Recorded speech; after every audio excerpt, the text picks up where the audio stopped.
Hello everyone, this is नवीन शर्मा। और आज से हम लोग शुरू कर रहे हैं बेटा क्लास 12th बोर्ड के लिए स्ट्रिक्टली एनसीईआरटी के अकॉर्डिंग एक सुपर फास्ट रिवीजन सीरीज। इसमें मैं सभी टॉपिक्स को क्लियर करूंगा एनसीईआरटी के अकॉर्डिंग, और साथ ही साथ उसके क्वेश्चन भी हम लोग वहीं पर सॉल्व करेंगे। तो चलिए अपना चैप्टर स्टार्ट करते हैं। मेरे पास चैप्टर है बेटा पहला, halo alkane and hello Areen. अब देखिए, अगर मैं इसमें इंट्रोडक्शन की बात करूं, हम लोग जानते हैं ऑर्गेनिक केमिस्ट्री को 4 हेडिंग्स में डिवाइड करते हैं।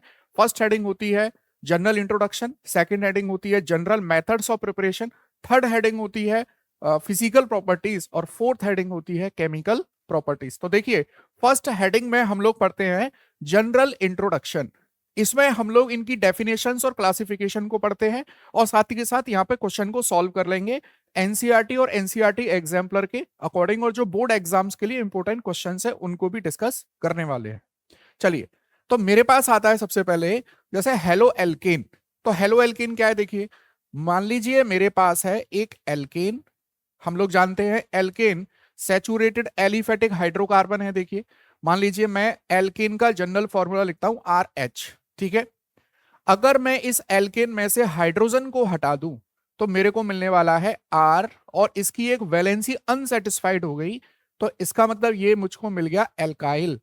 और अगर अब मैं इसमें एक हेलोजन एटम लगा देता हूं तो ये मुझे मिल जाएगा RX, और इसको हम लोग कहेंगे this is alkyl halide. Alkyl halide तो कॉमन नेम में आएगा। अगर IUPAC नेमिंग की बात करूं तो बेटा ये बनेगा हेलो एल्केन। तो simply what is haloalkane? जब किसी एल्केन में वन और मोर हाइड्रोजन एटम को डिस्प्लेस कर दिया जाए, किससे? हेलोजन एटम से, then haloalkanes are obtained. ठीक, लाइकवाइज अगर मैं हेलो एरीन की बात करूं तो देखिए मेरे पास है एक एरीन। एरीन क्या होता है? एरीन का मतलब होता है बेंजीन। देखिए, एरीन मींस बेंजीन। और अगर मैं इस बेंजीन में से एक हाइड्रोजन एटम को डिस्प्लेस कर दूं, मान लीजिए ये एक हाइड्रोजन एटम मैंने हटा दिया, तो एरीन से आप बताइए क्या मिलने वाला है मुझको? एरीन से मिलेगा एराइल, या इसी एराइल को मैं क्या कह सकता हूं? फिनाइल। और अगर अब मैं उस हाइड्रोजन की जगह पर लगा दूं हेलोजन एटम, तो मुझे मिलने वाला है, देखिए दिस इज एराइल हेलाइड। ये इसका IUPAC नेम हो गया, एराइल हेलाइड। और अगर मैं इसके ये कॉमन नेम है, IUPAC नेमिंग की बात अगर मैं करूं तो बेटा ये बनेगा हेलो एरीन। तो इस तरह से हम लोग हेलो एरीन को कैसे डिफाइन कर सकते हैं कि व्हेन इन बेंजीन वन और more hydrogen atom is displaced by halogen atom.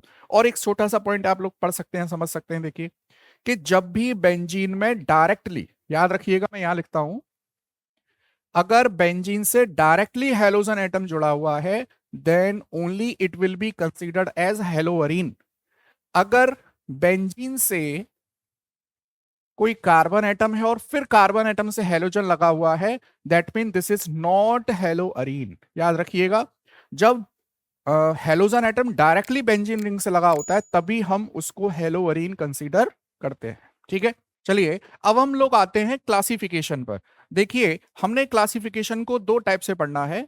पहला है on the basis of carbon atom, जिसमें हम लोग कार्बन का हाइब्रिडाइजेशन देखते हैं। बहुत सिंपल सी बात है, बताता हूं आपको। देखिए देखिए जिस कार्बन एटम से हेलोजन जुड़ा हुआ है वो कार्बन एटम बनता है एल्फा। अगर एल्फा कार्बन एटम से डायरेक्टली 3 एल्काइल ग्रुप जुड़े हुए हैं तो हम लोग उसको कहते हैं बेटा 3 degree alkyl halide. 3 degree, this is 3 degree alkyl halide.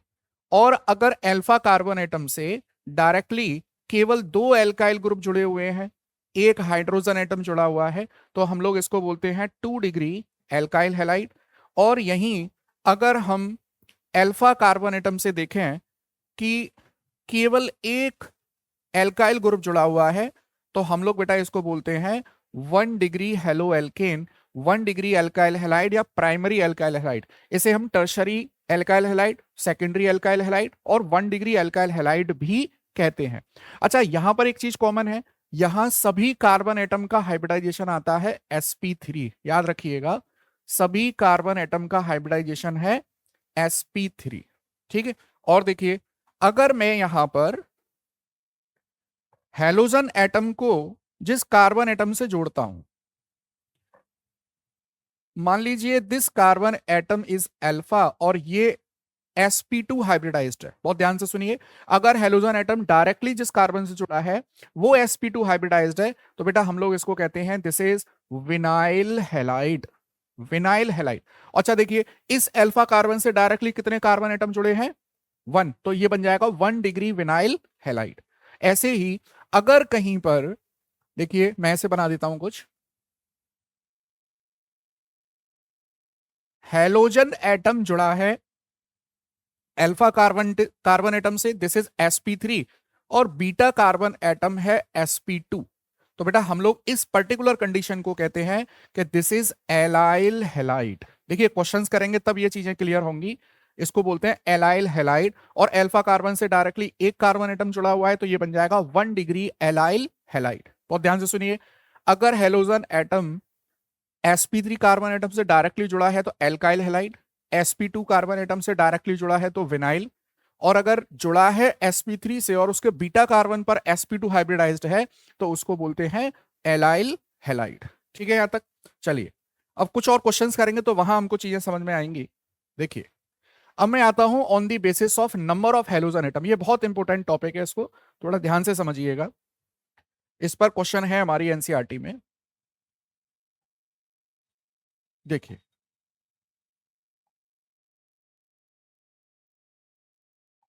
अगर किसी कंपाउंड में केवल 1 हेलोजन एटम है, ओनली 1 हेलोजन एटम। देखिए ऑर्गेनिक केमिस्ट्री में अगर आप लोग क्लासिफिकेशन करके पढ़ते हैं, मतलब अलग अलग हेडिंग्स में पूरे चैप्टर को पढ़ते हैं, तो आपको कभी भी रटने की जरूरत नहीं पड़ेगी। ऑर्गेनिक केमिस्ट्री वहां डिफिकल्ट होती है जहां पर सारी चीजें एक साथ आपको समझनी पड़ती हैं। यहां आप सेग्रीगेट करके पढ़िए, कुछ हेडिंग में कुछ पढ़िए, अलग हेडिंग में कुछ अलग चीजें पढ़िए, तो चीजें सिस्टमेटिक तरीके से पढ़ी जाती हैं। ऑर्गेनिक केमिस्ट्री हमेशा सिस्टम और सीक्वेंस में पढ़ी जाती है। तो अगर किसी के पास एक हेलोजन एटम है तो बेटा हम लोग उसको कहते हैं मोनोहेलाइड। क्या कहेंगे उसको? मोनोहेलाइड। जैसे फॉर एग्जाम्पल मेरे पास मान लीजिए ये कंपाउंड है, यहां पर केवल एक हेलोजन एटम है तो हम लोग इसको कहते हैं मोनोहेलाइड। अच्छा मान लीजिए अगर 2 हेलोजन एटम प्रेजेंट है किसी कंपाउंड में, 2 हेलोजन एटम, तो ऑब्वियस बात है हम लोग उसको क्या कहने वाले हैं? हम उसे कहने वाले हैं डाई हैलाइड। अब लेकिन 2 हेलोजन एटम जो प्रेजेंट है, उनके प्रेजेंट होने के, उनके कंपाउंड में प्रेजेंट होने के कई तरीके हो सकते हैं। उनमें से हम लोग इंपोर्टेंट 2 की बात करते हैं। मान लीजिए किसी कंपाउंड में दोनों हेलोजन एटम एक ही कार्बन एटम से जुड़े हैं। बहुत ध्यान से सुनिए, इंपोर्टेंट है, मैं क्वेश्चन भी कराऊंगा। उसे कहते हैं बेटा जेमिनल डाइहैलाइड। क्या कहेंगे उसको? जेमिनल डाइहैलाइड। आपके पास नोट्स हैं, उनको ओपन करके रखिए और चुपचाप इसको सुनिए। जितनी बार आप लोग रिवाइज करेंगे चीजों को, ऑर्गेनिक केमिस्ट्री में कॉन्फिडेंस ऐसे ही आता है। अच्छा देखिए, अगर ये halogen atom adjacent carbon atoms पर प्रेजेंट हैं, मतलब अगल बगल वाले कार्बन एटम पर हैं, तो बेटा हम लोग इसको कहते हैं विसिनल डाई हैलाइड। तो मैंने आपको बताया अगर एक हेलोजन एटम है तो मोनोहेलाइड, 2 हेलोजन एटम है तो डाई हैलाइड, और 2 हेलोजन एटम के 2 केस बता दिए। एक ही कार्बन एटम पर है तो जेमिनल, और 2 अलग अलग कार्बन एटम पर है तो विसिनल। ठीक है, अब हम लोग देखिए इससे रिलेटेड क्वेश्चन करते हैं। देखिए एनसीईआरटी का क्वेश्चन लिया है मैंने। Classify the following compound as alkyl, aryl, vinyl, allyl, benzyl halide के केस में। अब इसको समझिए जरा। मेरे पास ये कंपाउंड है, देखिए, और हेलोजन एटम प्रेजेंट है यहां पर, ये हेलोजन एटम प्रेजेंट है, ये C6H5 बेंजीन है। तो मैं इस कंपाउंड का, मैं यहां पर स्ट्रक्चरल फॉर्मूला बना लेता हूं, देखना ध्यान से। ये C6H5 है, देखिए ये C6H5 ये बना दिया मैंने। इस वाले कार्बन एटम से CH जुड़ा है, यहां पर मैं ब्रोमीन जोड़ देता हूं, देखिए ये रहा। फिर CH से क्या जुड़ा है? CH2। ठीक है, और CH2 से फिर कार्बन, और इससे जुड़े हैं 2 मिथाइल ग्रुप। कुछ इस तरह से स्ट्रक्चरल फॉर्मूला बनेगा इसका, देख लीजिए आप। ठीक। अच्छा हेलोजन एटम प्रेजेंट है, ये रहा halogen atom, this is alpha carbon. और एक चीज याद रखना, बेंजीन से डायरेक्टली जुड़ा जो कार्बन एटम होता है उसे कहते हैं बेंजाइलिक कार्बन। तो एक चीज आप देखिए यहां, ये बेंजाइलिक कार्बन से जुड़ा हुआ है हेलोजन एटम, तो हम लोग इसको बोलेंगे this is benzylic halide. This is benzylic halide. पहला क्लियर हो गया। दूसरे पर आइए आप। यहां आपको दिया गया है ऑर्थो ब्रोमो। देखिए पहले सबसे पहला काम है बेंजीन रिंग बना लीजिए आप। बेंजीन रिंग बना लेते हैं। और फिर यहां पर मैंने कर दिया ब्रोमो, और इसकी ऑर्थो पोजीशन पर है CH2CH and this is CH3। अब देखिए, halogen atom directly benzene ring से जुड़ा हुआ है, बहुत ध्यान से सुनना। Halogen atom directly benzene ring से जुड़ा हुआ है, तो बेटा ये हो गया एराइल हैलाइड। याद रखिएगा, whenever halogen atom is directly attached to the benzene ring, then only it is considered as aryl halide। अगला देखिए आप यहां पर, देखो यहां एक चीज देखो, ये क्लोरीन एटम है। देखिए, क्लोरीन एटम डायरेक्टली जिस कार्बन एटम से जुड़ा हुआ है दैट इज अल्फा, और अल्फा का हाइब्रिडाइजेशन क्या आ रहा है बताइए, sp2। इसका मतलब ये क्या बन गया बेटा, ये बन गया vinyl. This is vinyl halide. चलिए अगला देखते हैं हम लोग। अगला है आपके पास, देखिए ये ब्रोमीन जुड़ा है, this is bromine. Alpha carbon atom, alpha carbon atom का हाइब्रिडाइजेशन क्या है, this is vinyl halide. This is vinyl halide. तो इस तरह से हम लोग कंपाउंड को यहां पर क्लासिफाई करेंगे कि कौन सा बेंजाइल है, कौन सा एल्काइल है। नेक्स्ट देखें हम लोग। अच्छा देखिए, जो जेमिनल डाइहैलाइड और विसिनल डाइहैलाइड है उस पर बेस्ड कई बार क्वेश्चन, बोर्ड में कई बार क्वेश्चन पूछा जा चुका है, इसीलिए मैंने इंक्लूड किया है यहाँ पर। एनसीईआरटी एग्जाम्पलर का क्वेश्चन है ये, कि which of the following is an example of vicinal dihalide. अब आप मुझे बताइए विसिनल डाइहैलाइड का मतलब क्या है। विसिनल डाइहैलाइड का मतलब है कि हेलोजन एटम अगल बगल वाले कार्बन एटम पर जुड़े हुए हैं। तो देखिए मैं इनकी स्ट्रक्चर बना लेता हूं, इन सब की स्ट्रक्चर बना लेता हूं, फिर हम लोग बात करते हैं। डाइक्लोरोमीथेन, देखिए मीथेन एंड डाइक्लोरो, ये मिल गया। फिर है 1,2-डाइक्लोरो इथेन, देखिए 1,2-डाइक्लोरो इथेन, कुछ ऐसे स्ट्रक्चर आएगी। फिर है आपके पास इथाइल आइडीन क्लोराइड, बहुत अच्छे, इथाइल आइडीन क्लोराइड। और फोर्थ है एलाइल क्लोराइड। एलाइल देखिए ये होता है, दिस इज एलाइल क्लोराइड। अब इसमें से बताना है विसिनल डाइहैलाइड कौन सा। विसिनल का मतलब अगल बगल, अगल बगल वाले कार्बन एटम पर हेलोजन एटम प्रेजेंट है, देखो यहां। तो इसका करेक्ट ऑप्शन बन गया बी। अच्छा अगर यही पूछ लेता कि जेमिनल डाइहैलाइड कौन सा है, तो एक ही कार्बन एटम पर जहां प्रेजेंट होते हैं, ये एक ही कार्बन एटम पर है, तो बेटा ये एग्जाम्पल है जेमिनल का, दिस इज जेमिनल। अच्छा जेमिनल में एक पॉइंट याद रखना है आपको, उनकी नेमिंग में कॉमन नेम में ये आईडीन करके आ जाता है, आईडीन, ये जेमिनल की खासियत है। चलिए अगला देखें हम लोग। अगला एक क्वेश्चन देखिए इसी पर बेस्ड आ गया, एनसीईआरटी एग्जाम्पलर का question. Ethyl आइडीन chloride is an example of. अब इथाइल आइडीन क्लोराइड का फॉर्मूला आप बता सकते हैं सीधे सीधे, देखो इथाइल आइडीन, एक ही कार्बन एटम पर दोनों हेलोजन एटम लगा दीजिए, तो किसका एग्जाम्पल बन रहा है बताइए, ये बन रहा है जेमिनल डाइहैलाइड। तो देखते ही क्वेश्चन सॉल्व हो जाएगा ये तो एनसीईआरटी एक्सरसाइज और एग्जाम्पलर के क्वेश्चन बहुत इंपॉर्टेंट हैं। आप कोई सैंपल पेपर करें, प्रीवियस ईयर क्वेश्चंस करें, well and good, but NCERT और एनसीईआरटी एग्जाम्पलर को फर्स्ट प्रायोरिटी दीजिए। उसके बाद में कोई भी सैंपल पेपर सॉल्व करना चाहें, कुछ भी करना चाहें, आप कर सकते हैं। नेक्स्ट, अब देखिए, अब हमारे पास जनरल इंट्रोडक्शन में पहला हो गया था डेफिनेशन और उसका क्लासिफिकेशन। सेकंड इंपोर्टेंट हेडिंग बनती है नोमेनक्लेचर। अच्छा यहां नोमेनक्लेचर में भी एनसीईआरटी में एक टेबल दे रखी है, वहां से आप लोग क्वेश्चन करेंगे, और कुछ एक दो इंपोर्टेंट क्वेश्चन मैं आपको यहां पर करा देता हूं, और सीधे क्वेश्चन प्रैक्टिस करेंगे तो ज्यादा फायदा होगा। देखिए मैं लिखता हूं बेटा यहां, देखिए मैंने लिखा CH3CH2Cl। अब देखिए कॉमन नेम क्या बनने वाला है इसका, सिंपल इथाइल क्लोराइड। और आईयूपीएसी नेम क्या बनने वाला है, देखिए आईयूपीएसी नेमिंग कैसे लिखते हैं हेलो एल्केन की। हमको पता है हेलोजन को हमेशा सब्स्टिट्यूएंट कंसीडर किया जाता है, और सब्स्टिट्यूएंट का क्या आता है हमेशा, प्रीफिक्स। तो देखिए इसका नाम बनेगा क्लोरो, और पेरेंट कार्बन चेन में कितने कार्बन एटम है, दो, और सिंगल बॉन्ड आ रहा है तो क्या बनेगा, क्लोरो इथेन। ऐसे ही देखिए मैं लिखता हूं CH3CH2CH2 and this is Cl। इसका कॉमन नेम क्या बन गया, जैसे ही कार्बन एटम 3 आते हैं तो वहां पर नॉर्मल, आइसो, नियो इस तरह के प्रीफिक्स यूज करना शुरू करते हैं। तो बेटा इसका कॉमन नेम है normal propyl chloride, normal propyl chloride. और अगर मैं इसका आईयूपीएसी नेम लिखूं, तो आईयूपीएसी नेम में देखिए आप लोग पेरेंट कार्बन चेन इसको बनाएंगे, पेरेंट कार्बन चेन ये बनेगी, दिस इज 1 2 3। वन पोजीशन पर क्या आ रहा है, क्लोरो, देखिए this is 1 chloropropane, this is 1 chloropropane. यहां एक बहुत इंपॉर्टेंट एग्जाम्पल आता है, मैंने लिखा CH3CH and this is CH3। यहां पर क्लोरीन एटम जिस कार्बन एटम से जुड़ा है, this is alpha carbon atom, और बेटा ये है 2 डिग्री, तो इसको होना चाहिए था सेकेंडरी प्रोपाइल क्लोराइड। लेकिन बनता क्या है इसका आईयूपीएसी, इसका कॉमन नेम क्या बनता है? Exceptionally it become isopropyl chloride. This is isopropyl chloride. और डिग्री क्या है इसकी? It is 2 degree halo alkane. IUPAC name क्या बन जाएगा? This is 2 chloropropane, 2 chloropropane. तो ये एक्सेप्शन है प्रोपेन के केस में। अच्छा, अगर मैं यहीं पर ब्यूटेन वाला एग्जांपल लेता हूं, देखिए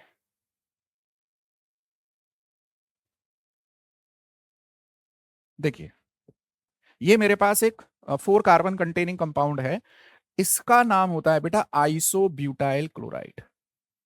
दिस इज कॉमन नेम है इसका आइसोब्यूटाइल क्लोराइड। अब एक चीज देखिए आप, this carbon atom is alpha और इसकी डिग्री क्या बन रही है? 1 डिग्री, और हम इसको बोल रहे हैं आइसो। जबकि प्रोपेन के केस में आइसोप्रोपाइल क्या है? 2 डिग्री। तो एग्जामिनर यहीं फंसाता है, isopropyl is 2 degree, isobutyl is 1 degree. और अगर मैं इसका आईयूपीएसी नेम लिखूं, देखिए तो आईयूपीएसी नेम कैसे निकाल सकते हैं हम लोग? देखो देखिए, आईयूपीएसी नेमिंग में ये बनेगी parent carbon chain, this one, ये बन जाएगा सब्स्टिट्यूएंट, ये भी सब्स्टिट्यूएंट। तो इसका आईयूपीएसी नेम होगा, देखिए this is 1 chloro 2 methyl, 1 chloro 2 methyl propane. This is IUPAC name of isobutyl chloride. बात आ रही है समझ में? चलिए नेक्स्ट एक दो एग्जाम्पल और बताता हूं आपको। यहीं अगर मैं आपको, देखो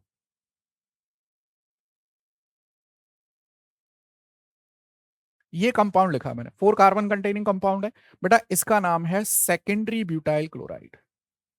क्योंकि alpha carbon atom directly 2 carbon atom से जुड़ा हुआ है, तो ये क्या बन गया? Secondary. This is secondary butyl chloride.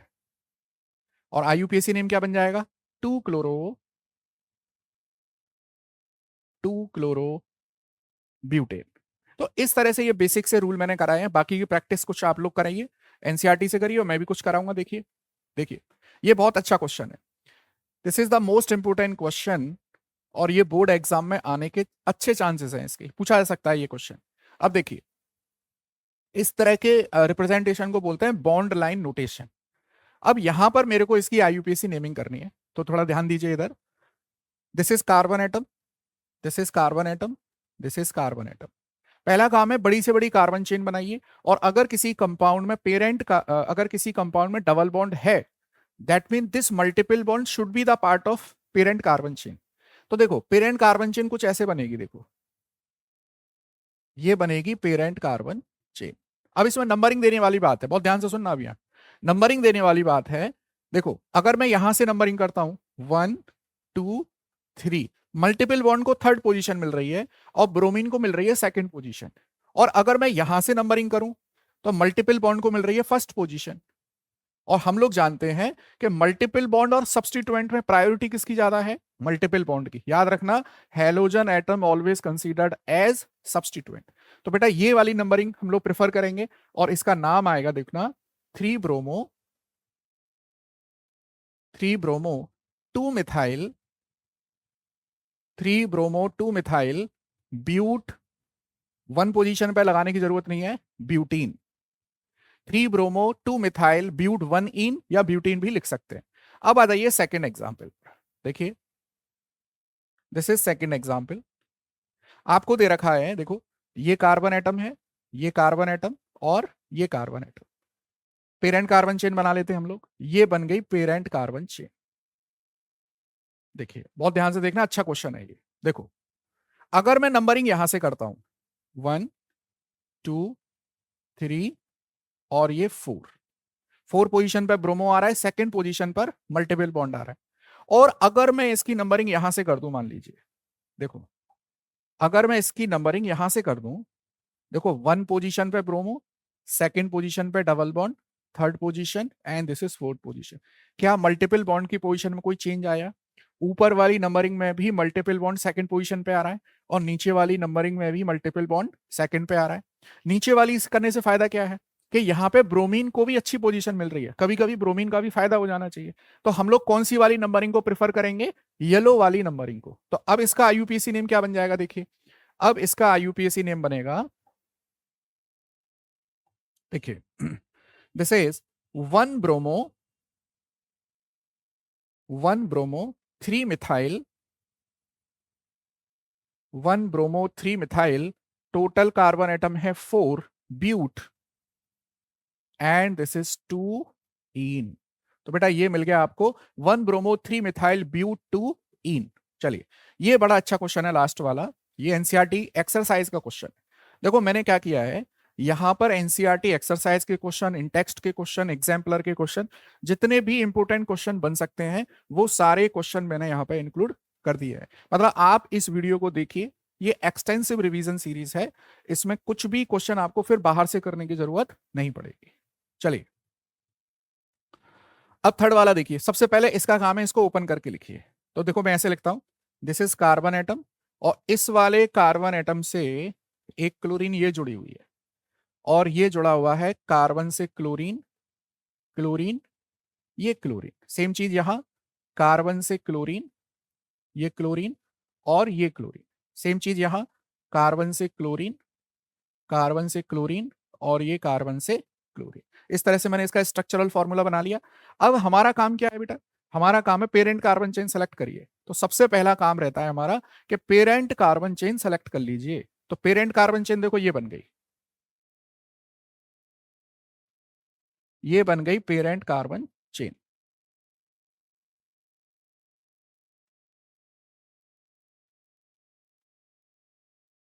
देखिए ये पेरेंट कार्बन चेन, नंबरिंग दे दीजिए, कहीं से भी नंबरिंग दीजिए, सेम चीज आ रही है।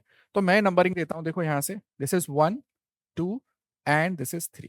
अब एक चीज देखिए आप, यहां पर ये सेकंड पोजीशन पर आ रहा है क्लोरो। देखो फर्स्ट पोजीशन पे दिस इज क्लोरो, क्लोरो, यहां पे सेकंड पोजीशन, ये देखिए पूरा का पूरा एक सब्स्टिट्यूएंट है, ये तो ये पूरा का पूरा एक सब्स्टिट्यूएंट है। इसका नाम क्या रखेंगे आप? This is try chloromethyl, try chloromethyl, इसका नाम है बेटा ट्राई क्लोरोमिथाइल। ठीक है, अच्छा अब देखिए इसका आईयूपीसी नेम लिखता हूं मैं। तो ये बन गया देखो 1,1,1,2,3,3,3 हेप्टाक्लोरो, हेप्टाक्लोरो। क्योंकि देखो तीन कार्बन ये, तीन क्लोरीन ये, तीन क्लोरीन ये, और एक क्लोरीन ये, टोटल 7 हो गए। फिर सेकंड पोजीशन पे ये क्या आ रहा है देखना, 2 ट्राई क्लोरोमिथाइल, ट्राई क्लोरोमिथाइल, और कितने कार्बन एटम की चेन है? 3 की कार्बन चेन है, प्रोपेन। तो ये बन गया इसका आईयूपीएसी नेम। थोड़ा इधर कर देता हूं मैं, देखिए 1,1,1,2,3,3,3 हेप्टाक्लोरो 2 ट्राई क्लोरोमिथाइल, और लास्ट में क्या आ जाएगा? प्रोपेन। ठीक है, अच्छा क्वेश्चन है, एक बार प्रैक्टिस करके जरूर देखिएगा आप। चलिए अब आते हैं हम लोग, अब यहां पर एक एनसीईआरटी एग्जाम्पलर का क्वेश्चन है, what should be the correct IUPAC name for the, आपको एक आईयूपीएसी नेम दे रखा है पहले से, ये कोई कंपाउंड दे रखा है डाई इथाइल ब्रोमोमीथेन। देखो तो सबसे पहले तो आप ब्रोमोमीथेन बनाइए ये, और इससे डाई इथाइल जोड़ दीजिए, ये रहा C2H5 और ये रहा C2H5, और यहाँ पे एक वैलेंसी बची है, उसको हाइड्रोजन से सेटिस्फाई करिए।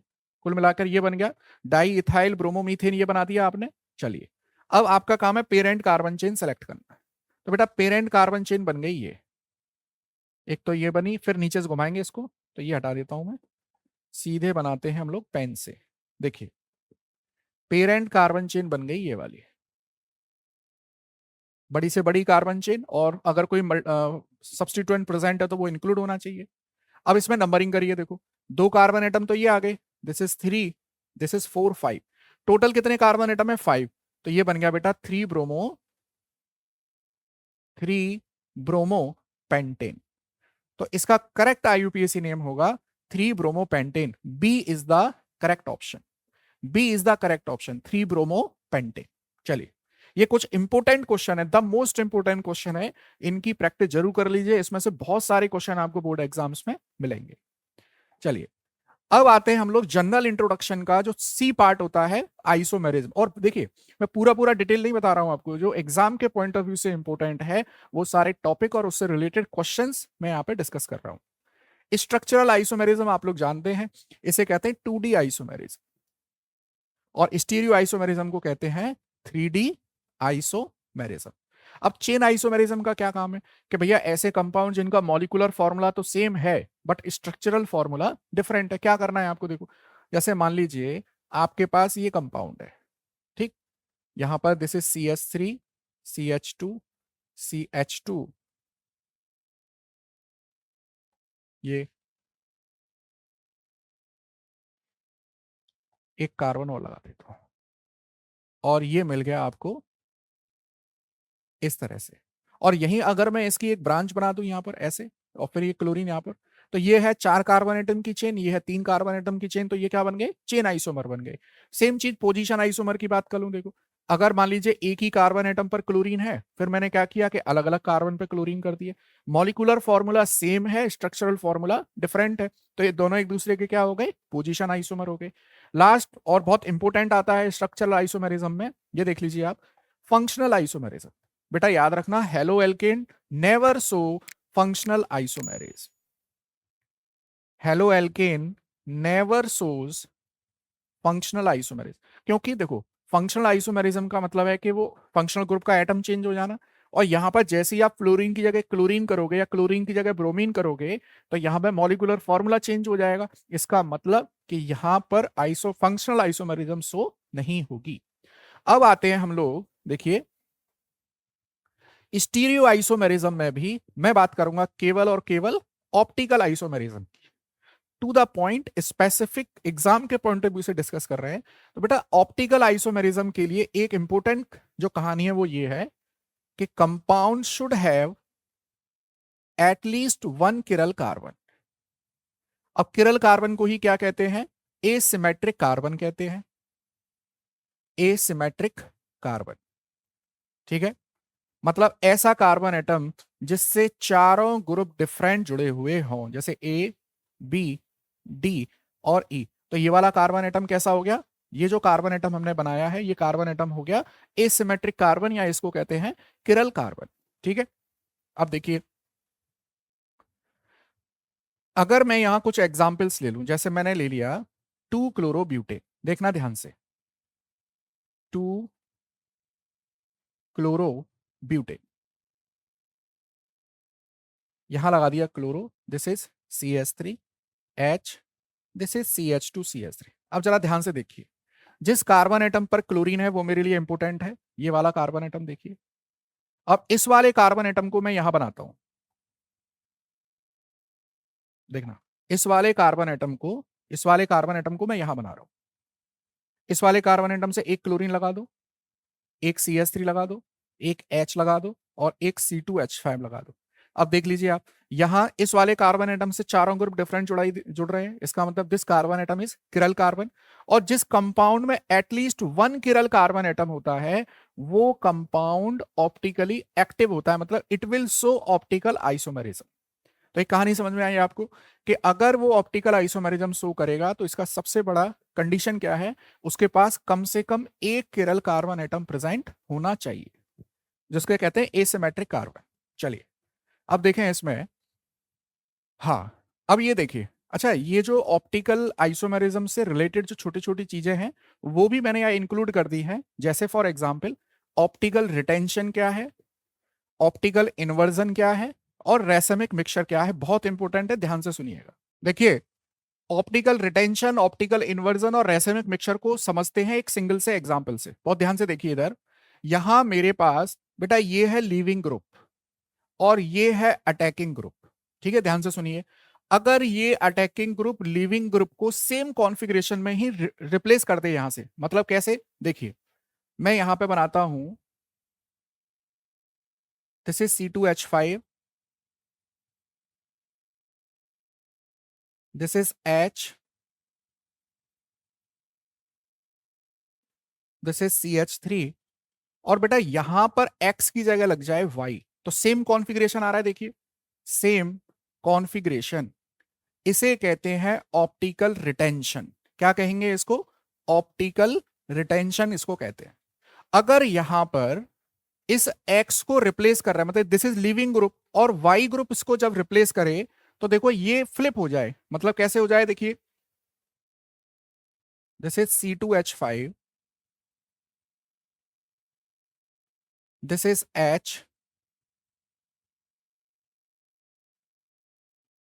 दिस इज CH3, और बेटा यहां पर लग जाए y, तो यहां पर कॉन्फ़िगरेशन जस्ट अपोजिट हो गया।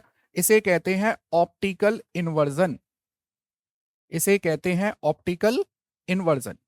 और यहां पर अगर ये दोनों केस बन जाए, मतलब ए भी मिल जाए और बी भी मिल जाए, तो इसे कहते हैं रेसेमिक मिक्सचर। तो मैंने आपको एक सिंगल एग्जांपल से ऑप्टिकल रिटेंशन, ऐसे मान के चलिए कि किसी कंपाउंड की ऑप्टिकल आइसोमेरिज्म डी है और आफ्टर सब्स्टिट्यूशन रिएक्शन वो डी ही रहता है, दैट मींस ऑप्टिकल रिटेंशन। अगर कहीं पर वो डी का एल हो जाए तो ऑप्टिकल इन्वर्जन। अगर किसी रिएक्शन में 50% डी बन जाए 50% एल बन जाए तो उसे कहते हैं रेसेमिक मिक्सचर। देखिए अगला क्वेश्चन है, which of the following is enantiomer with A. जैसे ये मेरे को एक कंपाउंड दे रखा है ए, ठीक है, आपको बताना है कि इसका एनेंशियोमर कौन होगा। पहली बात तो समझ लीजिए एनेंशियोमर्स क्या होते हैं। किसी ऑप्टिकली एक्टिव कंपाउंड की जो मिरर इमेज होती है उसे कहते हैं एनेंशियोमर्स। और मिरर इमेज में क्या होता है ऐसे समझो आप, जैसे मान लीजिए ये मेरे पास एक कंपाउंड है ए बी सी और डी, और ये मैंने बना दिया एक मिरर। तो बेटा देखो ये जो ए और बी है इसकी पोजीशन तो बदलेगी नहीं, जो लेफ्ट है वो राइट हो जाएगा, जो राइट है वो लेफ्ट हो जाएगा, कुछ इस तरह से कंपाउंड मिलेगा। अब सेम चीज यहां देख लीजिए, यहां पर एच और बी आर की पोजीशन तो चेंज नहीं होगी, जो यहां राइट हैंड साइड में है वो बन जाएगा लेफ्ट में। तो ऐसा मेरे को केवल एक ऑप्शन ए में दिखाई देता है, तो option A is the enantiomer with compound A. तो एनेंशियोमर चेक करने के लिए आप उसकी मिरर इमेज को बना दीजिए, तो आपको वहां से एनेंशियोमर मिल जाएगा। चलिए नेक्स्ट देखें हम लोग, which of the compound present in given molecule are asymmetric. देखो एसिमेट्रिक कार्बन एटम अभी बताया मैंने, ऐसा कार्बन एटम जिससे चारों ग्रुप कैसे हो, डिफरेंट जुड़े हुए होने चाहिए। अब यहां पर एक चीज देखिए आप, देखो इस वाले कार्बन एटम का हाइब्रिडाइजेशन क्या है, sp2, तो इसको तो मैं काउंट नहीं करूंगा भाई, हमको चाहिए चारों ग्रुप डिफरेंट। इसका मतलब चार बॉन्ड बनने चाहिए ना, चार सिग्मा बॉन्ड बनने चाहिए। इसका है sp3, ये है sp3 और ये है sp2, तो sp2 वाले तो हटा दीजिए आप। तो जिस ऑप्शन में ए और डी है उनको हटा दीजिए, जिसमें ए और डी है उसको हटा दीजिए, बचा क्या, बी और सी। आप देख लीजिए इस वाले कार्बन एटम से एक तरफ OH है, H है, यहां पर कार्बोक्सिलिक एसिड ग्रुप है और यहां पर ये पूरा डिफरेंट ग्रुप है। लाइकवाइज सी वाले से देख लीजिए, तो कार्बन एटम बी और कार्बन एटम सी ये दोनों ही किरल कार्बन है, मतलब एसिमेट्रिक कार्बन एटम है। चलिए अगला आते हैं हम लोग, हेलो एल्केन हेलोरीन की सेकंड इंपोर्टेंट हेडिंग बनती है जनरल मेथड्स ऑफ प्रिपरेशन।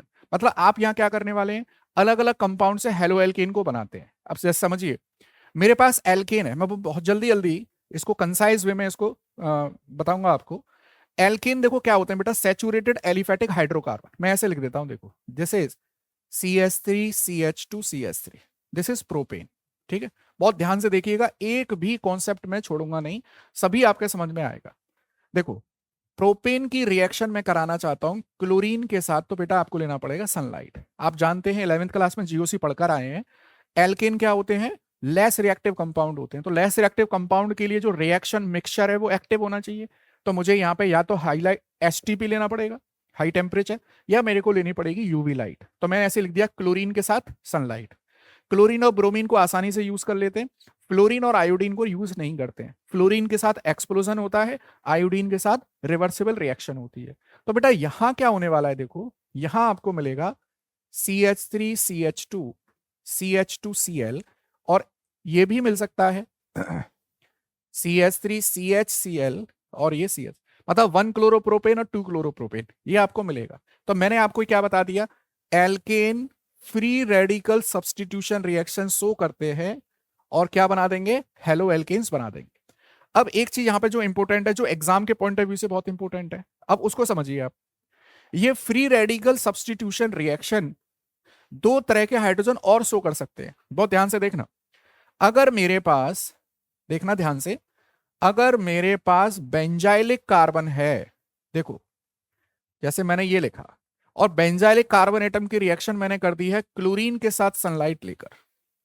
एक तो normal alkyl hydrogen is ready to free radical substitution reaction, दूसरा बेंजाइलिक हाइड्रोजन। आप देखिए इधर, ये वाला जो कार्बन एटम है, this carbon atom is benzylic carbon, और इससे जुड़ा हुआ जो हाइड्रोजन है वो बेंजाइलिक हाइड्रोजन। तो यहां पर क्या होगा, देखिए बेंजाइलिक हाइड्रोजन को हटा दीजिए और उसकी जगह पर एक क्लोरीन या ब्रोमीन जो भी आप लेते हैं वो लगा दीजिए। दूसरा केस हो गया। तीसरा केस समझिए आप, मान लीजिए मेरे पास है एलाइल, ये मेरे पास एलाइल है, तो allylic hydrogen is ready to substitute by free radical mechanism. भाई क्लोरीन के साथ 500 डिग्री टेम्परेचर ले लीजिए, हाई टेम्परेचर प्रेशर ले लीजिए, तो this hydrogen will get substituted और आपको मिलने वाला है CS2 डबल बॉन्ड CH, और यहां पर Cl। मैंने आपको फ्री रेडिकल सब्सटीट्यूशन रिएक्शन के 3 एग्जाम्पल बता दिए, एक तो नॉर्मल एल्काइल हाइड्रोजन, दूसरा बेंजाइलिक हाइड्रोजन, और तीसरा एलाइलिक हाइड्रोजन। जहां भी आपको ये हाइड्रोजन दिख जाए तो पहले कोशिश करिए इनकी फ्री रेडिकल रिएक्शन हमको करानी है। अभी क्वेश्चंस भी करेंगे हम लोग, देखें हमारे पास क्वेश्चन है क्या इसके ऊपर।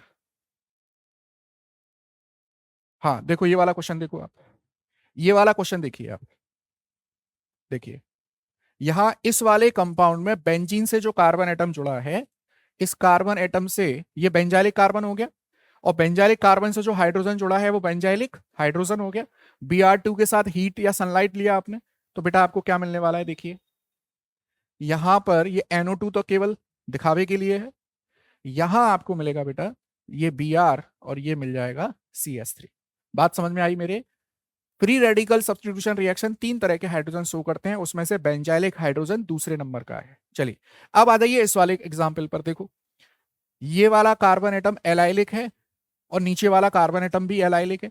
मान लीजिए मैंने इसको कंसीडर कर लिया, this allylic hydrogen will get substituted, और आपको क्या मिलने वाला है, यहाँ पे Br लगा दीजिए। तो कुल मिलाकर बेंजाइलिक, एलाइलिक और alkylic hydrogen is ready to free radical substitute. चलिए तो ये 2 क्वेश्चन मुझे बताने थे आपको। एल्केन पर यही 2 क्वेश्चन बनते हैं। अब आ जाइए दूसरा इंपोर्टेंट, देखिए GMP। मैं यहाँ पे वो मैकेनिज्म वगैरह डिस्कस नहीं करूंगा कि फ्री रेडिकल सब्स्टिट्यूशन रिएक्शन की मैकेनिज्म में 3 स्टेप्स आते, नहीं, हमको एग्जाम के पॉइंट ऑफ व्यू से जो इंपॉर्टेंट टॉपिक है वो डिस्कस करना है और उसके क्वेश्चन डिस्कस करने हैं। अब आ जाइए फ्रॉम एल्कीन। देखिए हम लोग जानते हैं एल्कीन अनसैचुरेटेड कंपाउंड है, इसकी कैरेक्टरिस्टिक रिएक्शन होती है इलेक्ट्रोफिलिक एडिशन रिएक्शन। ठीक है, इलेक्ट्रोफिलिक एडिशन रिएक्शन। अच्छा जिसको ये समझ में नहीं आ रहा है उनको देखना चाहिए वो जो हमने लॉन्ग लॉन्ग वीडियो बनाए हैं स्टार्टिंग में, वहां पे मैंने कई पार्ट्स में चैप्टर को कंप्लीट किया है, वो थॉरोली इसको डिस्कस किया है। ये है वन शॉट वीडियो, इसको देख वही देख समझ पाएगा जिसने पहले ये हेलो एल्केन हेलोरिन पढ़ रखा है। देखिए एल्कीन मैं ऐसे बना लेता हूं, देखिए 2 तरह के एल्कीन होते हैं, एक होता है सिमेट्रिकल और एक होता है अनसिमेट्रिकल। सिमेट्रिकल एल्कीन का सीधा सा मतलब है कि sp2 हाइब्रिडाइज्ड कार्बन एटम से दोनों तरफ सेम एनवायरमेंट जुड़ा हुआ है, और अनसिमेट्रिकल क्या होता है कि दोनों sp2 कार्बन से डिफरेंट एनवायरमेंट जुड़ा, जैसे यहां पे दोनों ए जुड़े हुए हैं, यहां पे दोनों बी जुड़े हुए हैं, तो डिफरेंट एनवायरमेंट हो गया दोनों sp2 कार्बन से, तो ये अनसिमेट्रिकल है। सिमेट्रिकल में जहां पर दोनों कार्बन एटम पर सेम एनवायरमेंट है, जैसे यहां पर ये ए और बी है, यहां भी ये ए और बी है। ठीक, तो सिमेट्रिकल में एडिशन करना बहुत आसान होता है। जैसे मान लीजिए मेरे पास एक एल्कीन है CH2 और मैं इसमें एडिशन करना चाहता हूं HCl का। देखिए हम जानते हैं hydrogen partial positive, chlorine partial negative. Electrophilic addition reaction में पहले कौन अटैक करेगा, इलेक्ट्रोफाइल। कहां अटैक करेगा, जहां पर इलेक्ट्रॉन डेंसिटी ज्यादा होगी, तो इस वाले कार्बन एटम पर अटैक करेगा ही। तो आपको मिल जाना है देखो CH3 और यहां पर जुड़ जाएगा ये Cl। तो आप इस बॉन्ड को चाहें तो ऐसे भी ब्रेक कर सकते थे क्योंकि सिमेट्रिकल एल्कीन है, सिमेट्रिकल कार्बन है दोनों। लेकिन अनसिमेट्रिकल एल्कीन के केस में ऐसा नहीं होता, अनसिमेट्रिकल एल्कीन के केस में ऐसा नहीं होता, वहां आपको एक रूल फॉलो करना होता है। जैसे मैं एक एग्जांपल लेता हूं, मैंने लिखा CH3CH डबल बॉन्ड CH2। ये एक अनसिमेट्रिकल एल्कीन है। और मान लीजिए मुझे इस पर एडिशन करना है HBr का, hydrogen partial positive, bromine partial negative. ठीक है, अब बॉन्ड का क्या होगा, डीलोकलाइजेशन। ये जो डबल बॉन्ड है इसका डीलोकलाइजेशन होगा। अब मैं अपनी मर्जी से इसको ऐसे या इसको ऐसे नहीं तोड़ूंगा, यहां पर रूल लगेगा। और बेसिक जीओसी आपको आनी चाहिए। बेसिक जीओसी क्या है, देखिए इसकी बेसिक जीओसी ये है, इस वाले कार्बन एटम से, देखिए ये लगा हुआ है plus I effect. Plus I effect मतलब ये पीछे से इलेक्ट्रॉन को पुश करेगा तो ये पाई बॉन्ड ऐसे ही टूटेगा। अब मैं चाहूं इसको ऐसे अपोजिट डायरेक्शन में तोड़ दूं तो ये पॉसिबल नहीं होगा। तो यहां पर आपको मिलने वाला है, देखो CH3CH पॉजिटिव, और जैसे ही इस वाले कार्बन पर नेगेटिव आएगा तुरंत क्या जुड़ जाएगा इससे, हाइड्रोजन, और अगले स्टेप में से जुड़ जाएगा ब्रोमीन। तो आपको ये मिलने वाला है बेटा 2 ब्रोमो प्रोपेन, ये मिलने वाला है। अगर आपने गलती से इसको ऐसे डिलोकलाइज कर दिया तो वो गलत है। अब यहीं पर एंट्री होती है मार्कोनिकॉफ की। तो मार्कोनिकॉफ रूल क्या कहता है, स्टेटमेंट याद रखना है आपको केवल। मार्कोनिकॉफ रूल कहता है, देखिए कि during the addition reaction of, during the addition reaction of alkene, और मैं कह दूं अनसिमेट्रिकल एल्कीन, ये ठीक रहेगा।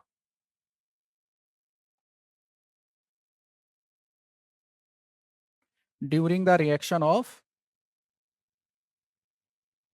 unsymmetrical alkene, the negative part of reagent, the negative part, मैं इसीलिए लिखवा रहा हूं क्योंकि ये स्टेटमेंट आया था लिखने के लिए। Negative part of reagent will attach to that sp2 carbon to which less number of hydrogen is attached, less number of hydrogen is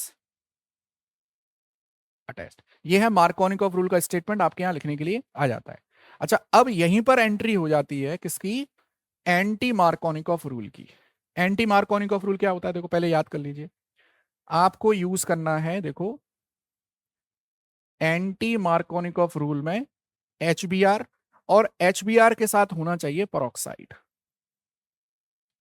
और पेरोक्साइड दो तरह का हो सकता है, या तो हो सकता है इनऑर्गेनिक पेरोक्साइड, इनऑर्गेनिक में जैसे H2O2, या हो सकता है ऑर्गेनिक पेरोक्साइड, लाइकवाइज R2O2। तो HBr के साथ अगर पेरोक्साइड प्रेजेंट है तो आपको क्या करना है, यहां पे सिंपल से एक एग्जांपल से आपको बताता हूं। देखिए मान लीजिए मेरे पास है CH3CH CH2, और मैंने लिख दिया देखो HBr, और ये लिख दिया यहां पर H2O2।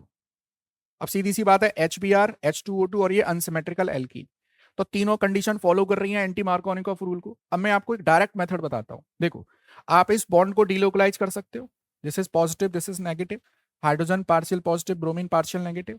अब आप एक काम जान लीजिए बस, पॉजिटिव से पॉजिटिव को जोड़िए, नेगेटिव से नेगेटिव, पॉजिटिव से पॉजिटिव, नेगेटिव से नेगेटिव।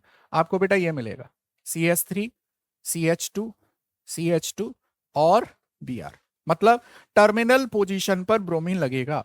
अब आपको एक क्लियर कट एक नोट बताता हूं, जब भी आपको टर्मिनल कार्बन पर कोई न्यूक्लियोफाइल लगाना हो तो आप देख लीजिएगा वहां पर कहीं ना कहीं एंटी मार्कोनिकॉफ रूल आपने यूज किया होगा।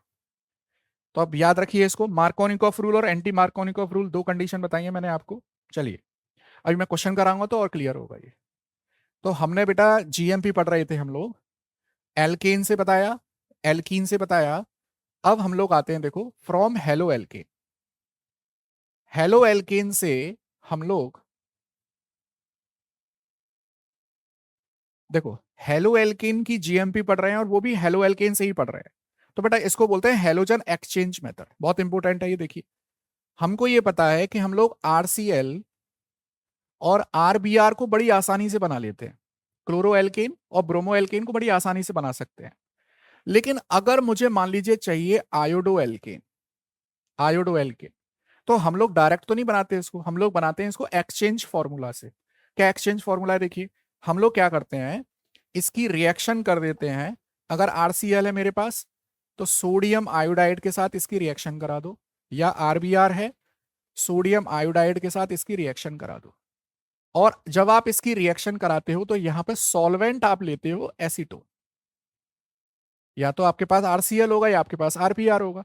तो आपको क्या मिल जाना है बेटा, आपको मिलता है आयोडो एल्केन, और साथ में क्या मिलने वाला है, NaCl या NaBr। और इस रिएक्शन का नाम होता है, this is Finkelstein reaction. Important है, बाय नेम भी पूछी जाती है, दिस इज फिंकलस्टीन रिएक्शन। तो आरसीएल और आरबीआर की जगह आपको अगर आई लगाना है तो सिंपल इसको याद रखिए, आयोडो एल्केन को। ठीक है।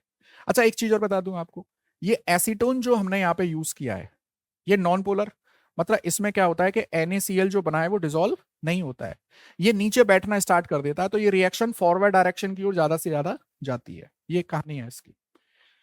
अच्छा, दूसरी रिएक्शन देखो, 3 हम लोग लिखते हैं बेटा स्वाट रिएक्शन।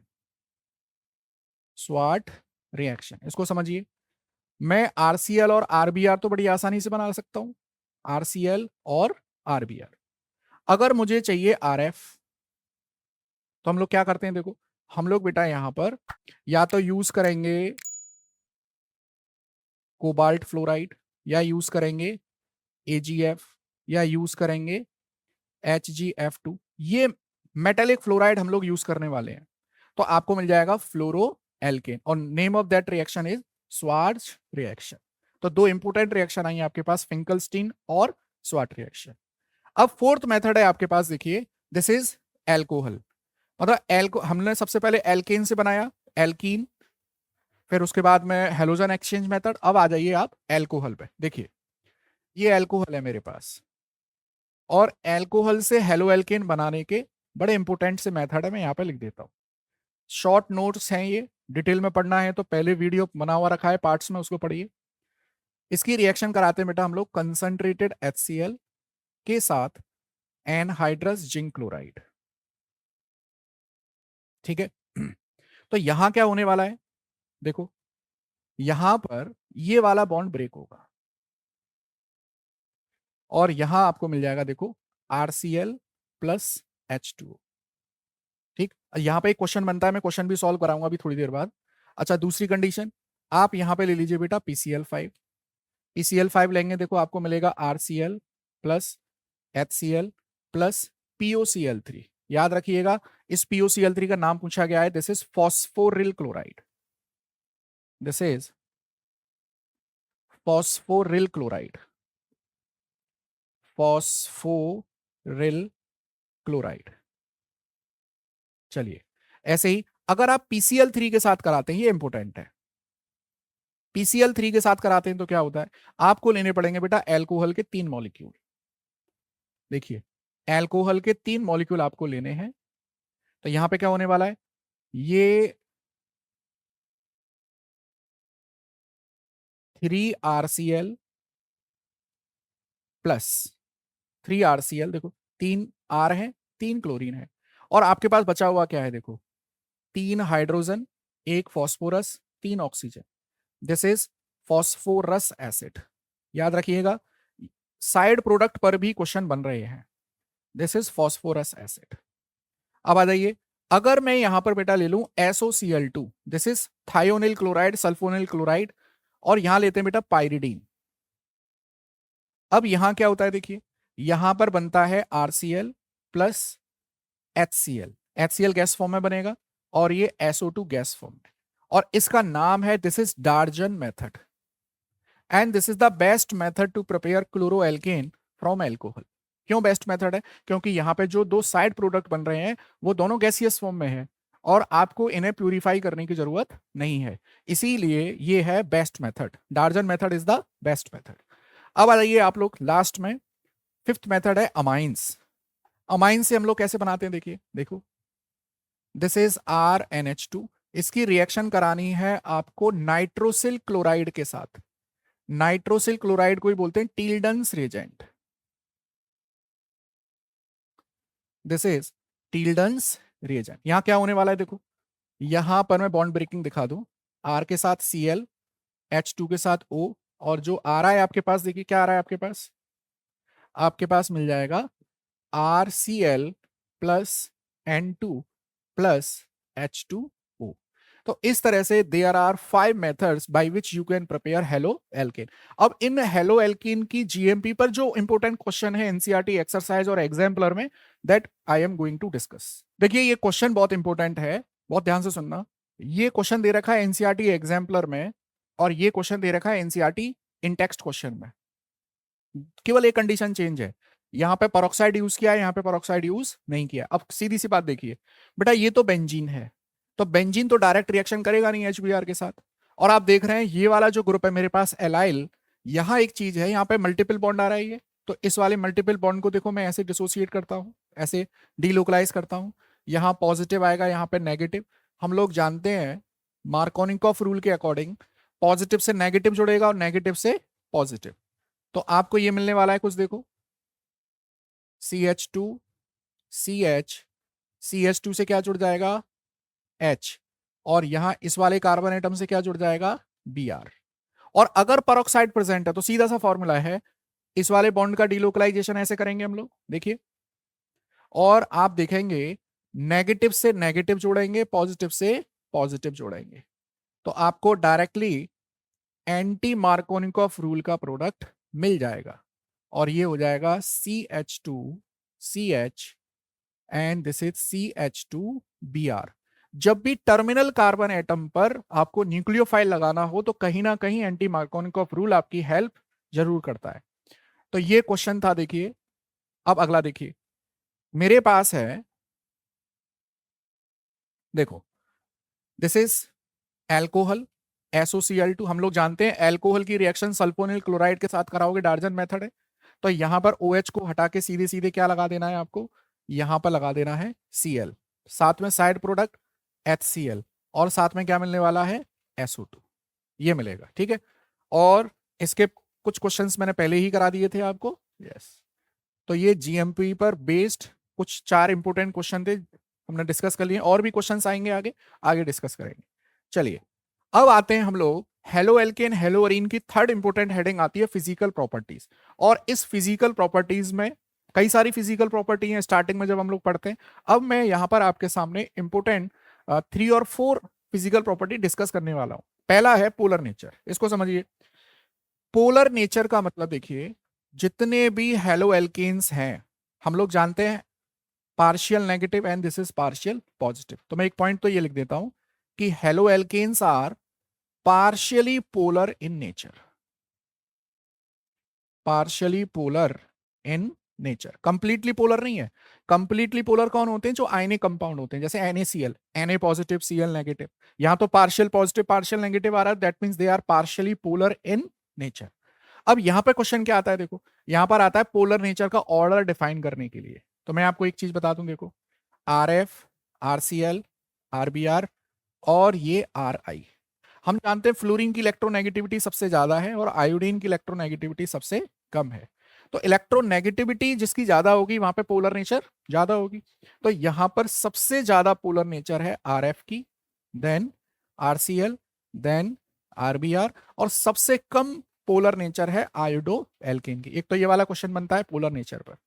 अब क्वेश्चन आता है इसी से रिलेटेड सॉल्युबिलिटी। क्वेश्चन ये आता है कि हेलो एल्केन्स पार्शियल पोलर है, पार्शियली पोलर, लेकिन they are immiscible with water. भाई पार्शियली पोलर हैं तो पार्शियल सॉल्युबल होने चाहिए थे, but they are immiscible with water. ये क्वेश्चन बहुत इंपॉर्टेंट है और आएगा आपके बोर्ड में, आ सकता है ये, याद ध्यान से सुन लीजिए इसको। देखो मान लीजिए मेरे पास एक हेलो एल्केन है CH3CH2F, ये सबसे ज्यादा पोलर हेलो एल्केन है, और यहां लिखा मैंने पानी, ये मैंने लिख दिया पानी। अब देखो ये वाला जो हाइड्रोजन है ये एक्टिव हाइड्रोजन है, ये फ्लोरीन, ये तो इसके साथ हाइड्रोजन बॉन्डिंग शो कर रहा है। लेकिन क्या इस हेलो एल्कीन के पास, क्या इस हेलो एल्कीन के पास आपको कोई एक्टिव हाइड्रोजन दिखाई दे रहा है? No active hydrogen. जब हेलो एल्कीन के पास कोई एक्टिव हाइड्रोजन नहीं है तो नो हाइड्रोजन बॉन्डिंग। और जब ये वाटर के साथ हाइड्रोजन बॉन्डिंग नहीं करेगा तो कैसा होगा? इनसॉल्युबल होगा, because they do not have any active hydrogen. Haloalkanes do not have active hydrogen, that's why they do not form hydrogen bond with water, that's why they are immiscible with water. चलिए तीसरा important point आता है आपके पास, this is dipole moment, बहुत अच्छा question है ये। Dipole moment क्या होता है देखिए, जैसे मान लीजिए मेरे पास एक मॉलिक्यूल है, this is plus Q and this is minus Q, और इनके बीच की डिस्टेंस है ये डी। तो मुझे डाइपोल मोमेंट निकालना है। डाइपोल मोमेंट को हम लोग म्यू से डिनोट करते हैं, it is a vector quantity. Mu equal to होता है क्यू इंटू डी। बहुत ध्यान से सुनिएगा बेटा, क्यू डिपेंड करता है इलेक्ट्रोनेगेटिविटी पर और डी डिपेंड करता है साइज पर। अब देखना यहां पर, ये मेरे पास है R F, this is R C L, this is R B R and this is R I. बहुत ध्यान से देखना, ये क्वेश्चन आएगा आपके यहाँ। बेटा फ्लोरोएल्केन की इलेक्ट्रोनेगेटिविटी सबसे ज्यादा है, इलेक्ट्रोनेगेटिविटी मैक्सिमम सबसे ज्यादा है, क्लोरीन से ज्यादा है। अच्छा एक चीज ध्यान से सुनना, इसका मतलब क्यू मैक्सिमम हो गया। अब फ्लोरीन जो है वो सेकंड पीरियड का एलिमेंट है, यहां पे क्लोरीन जो प्रेजेंट है उसकी इलेक्ट्रोनेगेटिविटी कम है, इसका मतलब क्यू कम होगा, मिनिमम नहीं होगा, क्यू कम होगा। बट ये थर्ड पीरियड का एलिमेंट है, थर्ड पीरियड का एलिमेंट है, इसका मतलब फर्स्ट टाइम इसमें वैकेंट डी ऑर्बिटल आई है, तो इसका साइज हो जाता है बहुत बड़ा। साइज कैसा हो गया? बहुत बड़ा। अब क्यू कम है, साइज बहुत ज्यादा है, तो जो नेट रिजल्ट आता है क्यू का और डी का, और यहां पर क्यू का और डी का जो मल्टीपल प्रोडक्ट आता है उसमें से आरसीएल का मल्टीपल प्रोडक्ट बहुत ज्यादा है। इसीलिए जो नया ऑर्डर बनता है डायपोल मोमेंट का, ध्यान से देखिए इधर, डायपोल मोमेंट का जो नया ऑर्डर है बेटा वो ये है, आरसीएल का सबसे ज्यादा, देन आरएफ, उसके बाद नॉर्मल रहता है आरबीआर और ये आर आई। इस तरह से ऑर्डर याद रखेंगे। अगर मैं पोलर नेचर की बात करूं तो आरएफ का सबसे ज्यादा है, then RCL RBR R I. अगर मैं डायपोल मोमेंट की बात करूं तो आरसीएल को आगे कर दीजिए बाकी का, देन आरएफ आरबीआर और आर आई। चलिए अब हमारे पास अगली इंपोर्टेंट प्रॉपर्टी आती है बेटा, boiling point and melting point. इसको देखिए, boiling point and melting point. Boiling point और मेल्टिंग पॉइंट एक्चुअली डिपेंड करता है, boiling point directly proportional to molecular weight and inversely proportional to number of branch, इस पर डिपेंड करता है। अब यहां देखिए आप, बॉइलिंग पॉइंट, मेल्टिंग पॉइंट, ये यूनिवर्सल फॉर्मूला है, ऑर्गेनिक केमिस्ट्री के किसी भी चैप्टर में चले जाइए, आप इसी फॉर्मूले के अकॉर्डिंग अपने बॉइलिंग पॉइंट और मॉलिक्यूलर पॉइंट के जो क्वेश्चन है आप उसको इसी से सॉल्व करोगे। अब देखो जरा, यहां पर एक चीज और क्लियर कर दूं, बॉइलिंग पॉइंट बेटा डिपेंड करता है डाइपोल मोमेंट मतलब पोलर नेचर पर, और मेल्टिंग पॉइंट डिपेंड करता है पैकिंग पर, पैकिंग। और ये एनसीईआरटी का एग्जाम्पल है, तो इसीलिए इसको अच्छे से पढ़ना, क्वेश्चन बन सकता है ये। देखना, सबसे अगर मैं बॉइलिंग पॉइंट का ऑर्डर देना चाह रहा हूं, देखो यहां पे बॉइलिंग पॉइंट का order, this is ortho, this is Meta, this is para. ध्यान से देख लीजिएगा, अगर मैं बॉइलिंग पॉइंट का ऑर्डर दूं यहां, तो डाइपोल मोमेंट सबसे ज्यादा किसका है? ऑर्थो का, ठीक है। अच्छा सबसे कम डाइपोल मोमेंट किसका है? पैरा का। बट एक्सेप्शनली यहां पे ऑर्थो के बाद आ जाता है बेटा पैरा, और पैरा के बाद आता है मेटा, क्योंकि यहां पे ना वो एक टनलिंग कॉन्सेप्ट आता है। वो अभी बस इतना याद रखिए कि पैरा के केस में डाइपोल मोमेंट सबसे कम है, लेकिन फिर भी इसका बॉइलिंग पॉइंट मेटा से तो ज्यादा है। अब ये तो बॉइलिंग पॉइंट का ऑर्डर हो गया। अगर मैं मेल्टिंग पॉइंट का ऑर्डर निकालूं तो सबसे ज्यादा मेल्टिंग पॉइंट किसका होगा जिसमें पैकिंग एफिशिएंसी अच्छी होगी? इसका मतलब पैरा, और उसके बाद ऑर्थो, उसके बाद मेटा। तो क्या बात याद रखनी है आपको, चाहे बॉइलिंग पॉइंट हो चाहे मेल्टिंग पॉइंट हो, मेटा तो बेचारा हमेशा फिसड्डी रहेगा। मेटा का बॉइलिंग पॉइंट भी कम है सबसे, और मेल्टिंग पॉइंट भी कम है, बॉइलिंग पॉइंट भी कम है और मेल्टिंग पॉइंट भी कम है, बस इतना याद रखिए। अब आती है डेंसिटी। तो डेंसिटी बेटा सीधे सीधे डिपेंड करती है मास पर, तो जिसका मॉलिक्यूलर वेट ज्यादा होगा उसकी डेंसिटी ज्यादा होगी। बेलेस्टिन टेस्ट देख लीजिए, तो जो हेलोजन डेरिवेटिव्स होते हैं, हेलोजन डेरिवेटिव्स मतलब haloalkanes, they give green colour flame, green colour flame. तो इस तरह से बेटा हम लोग, कुछ क्वेश्चंस हैं क्या, तो इस तरह से हम लोग इसकी फिजिकल प्रॉपर्टी को डिस्कस करते हैं। देखिए हेलो एल्केन हेलोअरीन की फोर्थ इंपोर्टेंट हेडिंग बनती है केमिकल प्रॉपर्टीज, और केमिकल प्रॉपर्टीज में हम लोग देखेंगे 3 टाइप की केमिकल प्रॉपर्टीज हैं, जिसमें से पहली है न्यूक्लियोफिलिक सब्स्टिट्यूशन रिएक्शन, दूसरी है एलिमिनेशन और तीसरी है रिएक्शन विद मेटल्स। तो फर्स्ट ऑफ ऑल मैं यहां पर आपको nucleophilic substitution reaction that means NSR को समझाता हूं, समझिए ध्यान से। ये मेरे पास है हेलो एल्केन, ठीक है,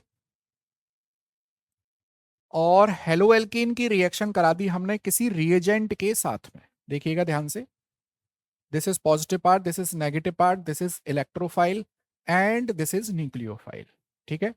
this nucleophile will attack on this nucleophile and take it position. तो कुल मिलाकर ये है तो डिस्प्लेसमेंट टाइप की रिएक्शन। तो आपको बेटा मिल जाना है आर न्यूक्लियोफाइल और ये मिल जाएगा आपको side product, this is main product. तो nucleophile attacks on nucleophile and take it position, that mean this is nucleophilic substitution reaction. अब इस न्यूक्लियोफिलिक सब्स्टिट्यूशन रिएक्शन की जब मैकेनिज्म की स्टडी की जाती है तो हमें यह पता चलता है, देखिए हमको ये पता चलता है कि ये रिएक्शन मैकेनिज्म वाइज दो तरीके से हो सकती है।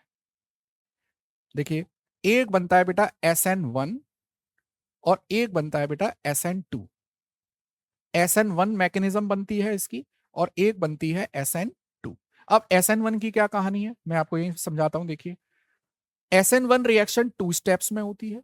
इसकी मैकेनिज्म अगर आपको पढ़नी है तो वो लॉन्ग वीडियो आपको देखने हैं, ठीक है। ये रिएक्शन होती है बेटा 2 स्टेप्स में, ठीक है।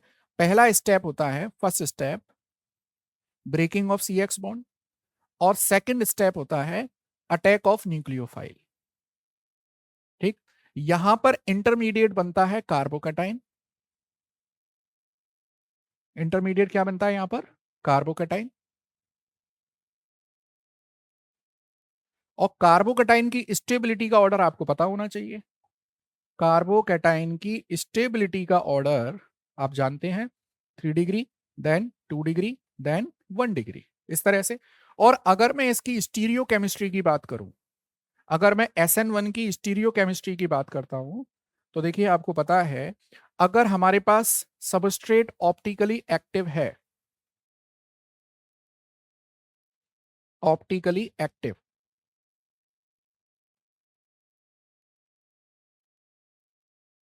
ऑप्टिकली एक्टिव है तो बेटा आपको मिलने वाला है रेसेमिक मिक्सचर, रेसेमिक मिक्सचर, ठीक। अच्छा अब देखिए यहां पर SN2 में आ जाइए। SN2 में क्या होने वाला है? ये रिएक्शन होती है बेटा सिंगल स्टेप में, सिंगल स्टेप्स में, ठीक है। और अब जैसे 2 से पता चल रहा है इसका ऑर्डर ऑफ रिएक्शन 2 है। यहां पर जो इंटरमीडिएट बनता है, यहां पर जो इंटरमीडिएट बनता है बेटा वो है ट्रांजिशन स्टेट, ट्रांजिशन स्टेट। और ट्रांजिशन स्टेट की स्टेबिलिटी का ऑर्डर क्या है? 1 degree, then 2 degree, then 3 degree. और यहां अगर मैं इसकी स्टीरियो केमिस्ट्री की बात करूं, स्टीरियो केमिस्ट्री की, तो बेटा यहां पर अगर हमारे पास सबस्ट्रेट ऑप्टिकली एक्टिव है तो आपको देखने को मिलेगा ऑप्टिकल इन्वर्जन। मतलब अगर ये D है तो प्रोडक्ट मिलेगा L, और अगर रिएक्टेंट L है तो प्रोडक्ट मिलेगा D। ये मैंने आपको मैकेनिज्म का एक ओवरव्यू दिया है, डिटेल मैकेनिज्म की आपको लॉन्ग वीडियो में मिल जाएगी, वहां से आप पढ़ेंगे, ठीक है।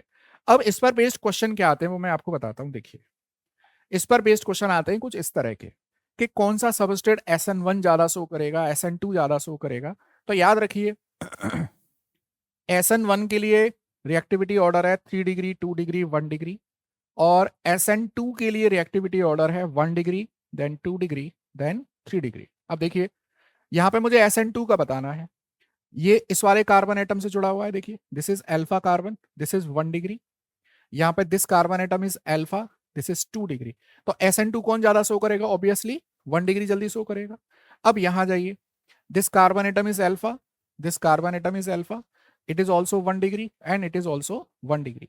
जब हेलो एल्केन की डिग्री सेम होती है तो आपको चेक करना है कि साइज ऑफ हेलोजन एटम किसका बड़ा है, क्योंकि जिसका हेलोजन एटम बड़ा होगा वो बॉन्ड जल्दी टूटेगा। तो यहाँ पे आयोडीन का साइज बड़ा है, it will break down easily. तो यहाँ पर SN2 कौन ज्यादा शो करेगा? Iodo alkene. सेम चीज अगर SN1 का भी ऑर्डर पूछा जाएगा, यहां पर बहुत ध्यान से सुनिए, SN1 के लिए अगर डिग्री सेम है, इसकी भी 1 डिग्री है, इसकी भी 1 डिग्री, अगर यहां आपसे पूछे कि which one will be reactive towards SN1 तो भी यही आने वाला है, ठीक है। तो ये क्वेश्चन, इस तरह के क्वेश्चन आते हैं मैकेनिज्म पर बेस्ड। ठीक, और देखिए अब examples of nucleophilic substitution reaction की मैं बात करता हूं। Example of nucleophilic substitution reaction, देखिए examples of nucleophilic substitution reaction. तो यहां पर मैं लेता हूं 4.A.1। सबसे पहला एग्जाम्पल है कि हम हेलो एल्केन से अगर एल्केन बनाने की कोशिश करें, देखिए दिस इज RX, और अगर मैं इसकी रिएक्शन कर दूं लिथियम एल्युमिनियम हाइड्राइड के साथ, तो आपको पता है यहां पे न्यूक्लियोफाइल कौन है, hydride. This hydride will attack on this nucleophile, तो आपको क्या मिलने वाला है, RH। तो this is the example of NSR। तो आप हेलो एल्केन से एल्केन बना सकते हैं, वेरी गुड। नेक्स्ट देखिए, मान लीजिए आपके पास है,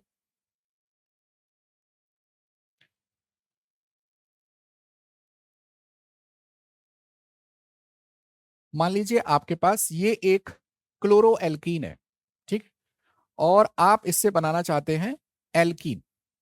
तो यहां पर आप इसकी रिएक्शन करा दीजिए RMgX के साथ। तो RMgX मतलब Grignard reagent, this is nucleophile, it will displace this chlorine atom, आपको मिल जाएगा RCH और यहां पर R।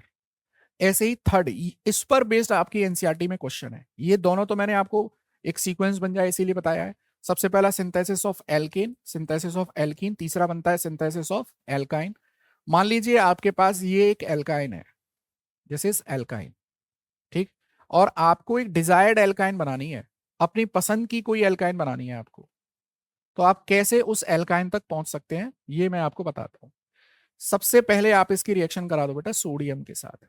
तो ये सोडियम और ये एक्टिव हाइड्रोजन, क्योंकि ये sp हाइब्रिडाइज्ड कार्बन एटम है जिसकी इलेक्ट्रोनेगेटिविटी है 3.25, तो this is active hydrogen. Active hydrogen will B displaced by the reactive metal, तो आपको मिल जाएगा ये HC, और ये सॉल्ट मिल गया आपको, सोडियम एसिटाइलाइड। ठीक है, अब इस सोडियम एसिटाइलाइड की रिएक्शन कर दीजिए आप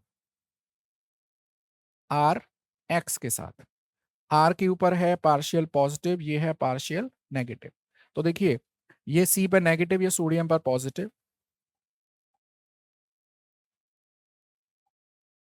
this part is nucleophile, this nucleophile will attack on this, तो आपको फाइनली ये एल्काइन मिलने वाली है। ये एनसीईआरटी में क्वेश्चन है, इंपोर्टेंट है ये। तो हमने 3 मेथड पढ़े हैं अभी, example of NSR, alkane, alkene और एल्काइन। अब हम लोग आते हैं फोर्थ एग्जाम्पल पर। देखिए फोर्थ है synthesis of alcohol, synthesis of alcohol. देखिए ये मेरे पास है हेलो एल्केन, हम लोग इसकी रिएक्शन करेंगे एक्वस NaOH के साथ या एक्वस KOH के साथ। तो आपको मिल जाएगा देखिए ROH, क्योंकि यहां पे न्यूक्लियोफाइल कौन है, OH minus, this OH minus will displace this X और आपको मिलेगा एल्कोहल। अगर आप यही रिएक्शन मॉइस्ट Ag2O के साथ भी कराएं तो भी आपको यही मिलने वाला है, मॉइस्ट Ag2O के साथ एल्कोहल मिलेगा आपको, एल्कोहल। लेकिन अगर आपने ये रिएक्शन करा दी ड्राई Ag2O के साथ, ड्राई Ag2O के साथ, तो बेटा आपको मिलेगा ईथर। याद रखिएगा, अगर आपको हेलो एल्कीन से एल्कोहल बनाना है तो मॉइस्ट सिल्वर ऑक्साइड लेना है, अगर आपने ड्राई सिल्वर ऑक्साइड ले लिया तो आपको क्या मिलेगा, ईथर मिलेगा। ये था सिंथेसिस ऑफ एल्कोहल। अब यहीं पर मैं करा देता हूं आपको फिफ्थ, फिफ्थ वाला इंपॉर्टेंट है, this is reaction with ammonia, reaction with ammonia. देखो ये मेरे पास है बेटा हेलो एल्कीन, और हम लोग हेलो एल्कीन की रिएक्शन करा रहे हैं अमोनिया के साथ। ध्यान से देखिएगा, ये क्वेश्चन बड़ा इंपॉर्टेंट है। और यहां पर मैंने अमोनिया एक्सेस में लिया, अमोनिया एक्सेस में। हम लोग जानते हैं हेलो एल्कीन की कैरेक्टरिस्टिक रिएक्शन क्या है, NSR। तो आप ऐसे समझ लो, this is partial positive, this is partial negative, it will attack on this nucleophile, तो आपको क्या मिलने वाला है, RNH2। This is 1 degree amine. Condition याद रखिएगा, it should be 1 degree only. Halo alkane कैसा होना चाहिए, 1 डिग्री का। अगर ये 2 डिग्री या 3 डिग्री हुआ तो एलिमिनेशन हो जाएगा। और अगर एक एग्जाम में क्वेश्चन जो आता है वो ये वाला आता है, देखिए, अगर आपने हेलो एल्केन एक्सेस में ले लिया, हेलो एल्केन एक्सेस में ले लिया, तो मैं आपको डायरेक्ट बताऊंगा बेटा, यहां पर आपको मिलेगा क्वाटरनरी अमोनियम सॉल्ट। अगर आपने अमोनिया एक्सेस में लिया है तो 1 डिग्री अमाइन, अगर आपने हेलो एल्केन एक्सेस में लिया है तो क्वाटरनरी अमोनियम सॉल्ट, जिसे डिटर्जेंट बनाने में इस्तेमाल किया जाता है। बात आ रही है समझ में? चलिए, अब आ जाइए सिक्स्थ मेथड, केमिकल प्रॉपर्टीज में six example. This is reaction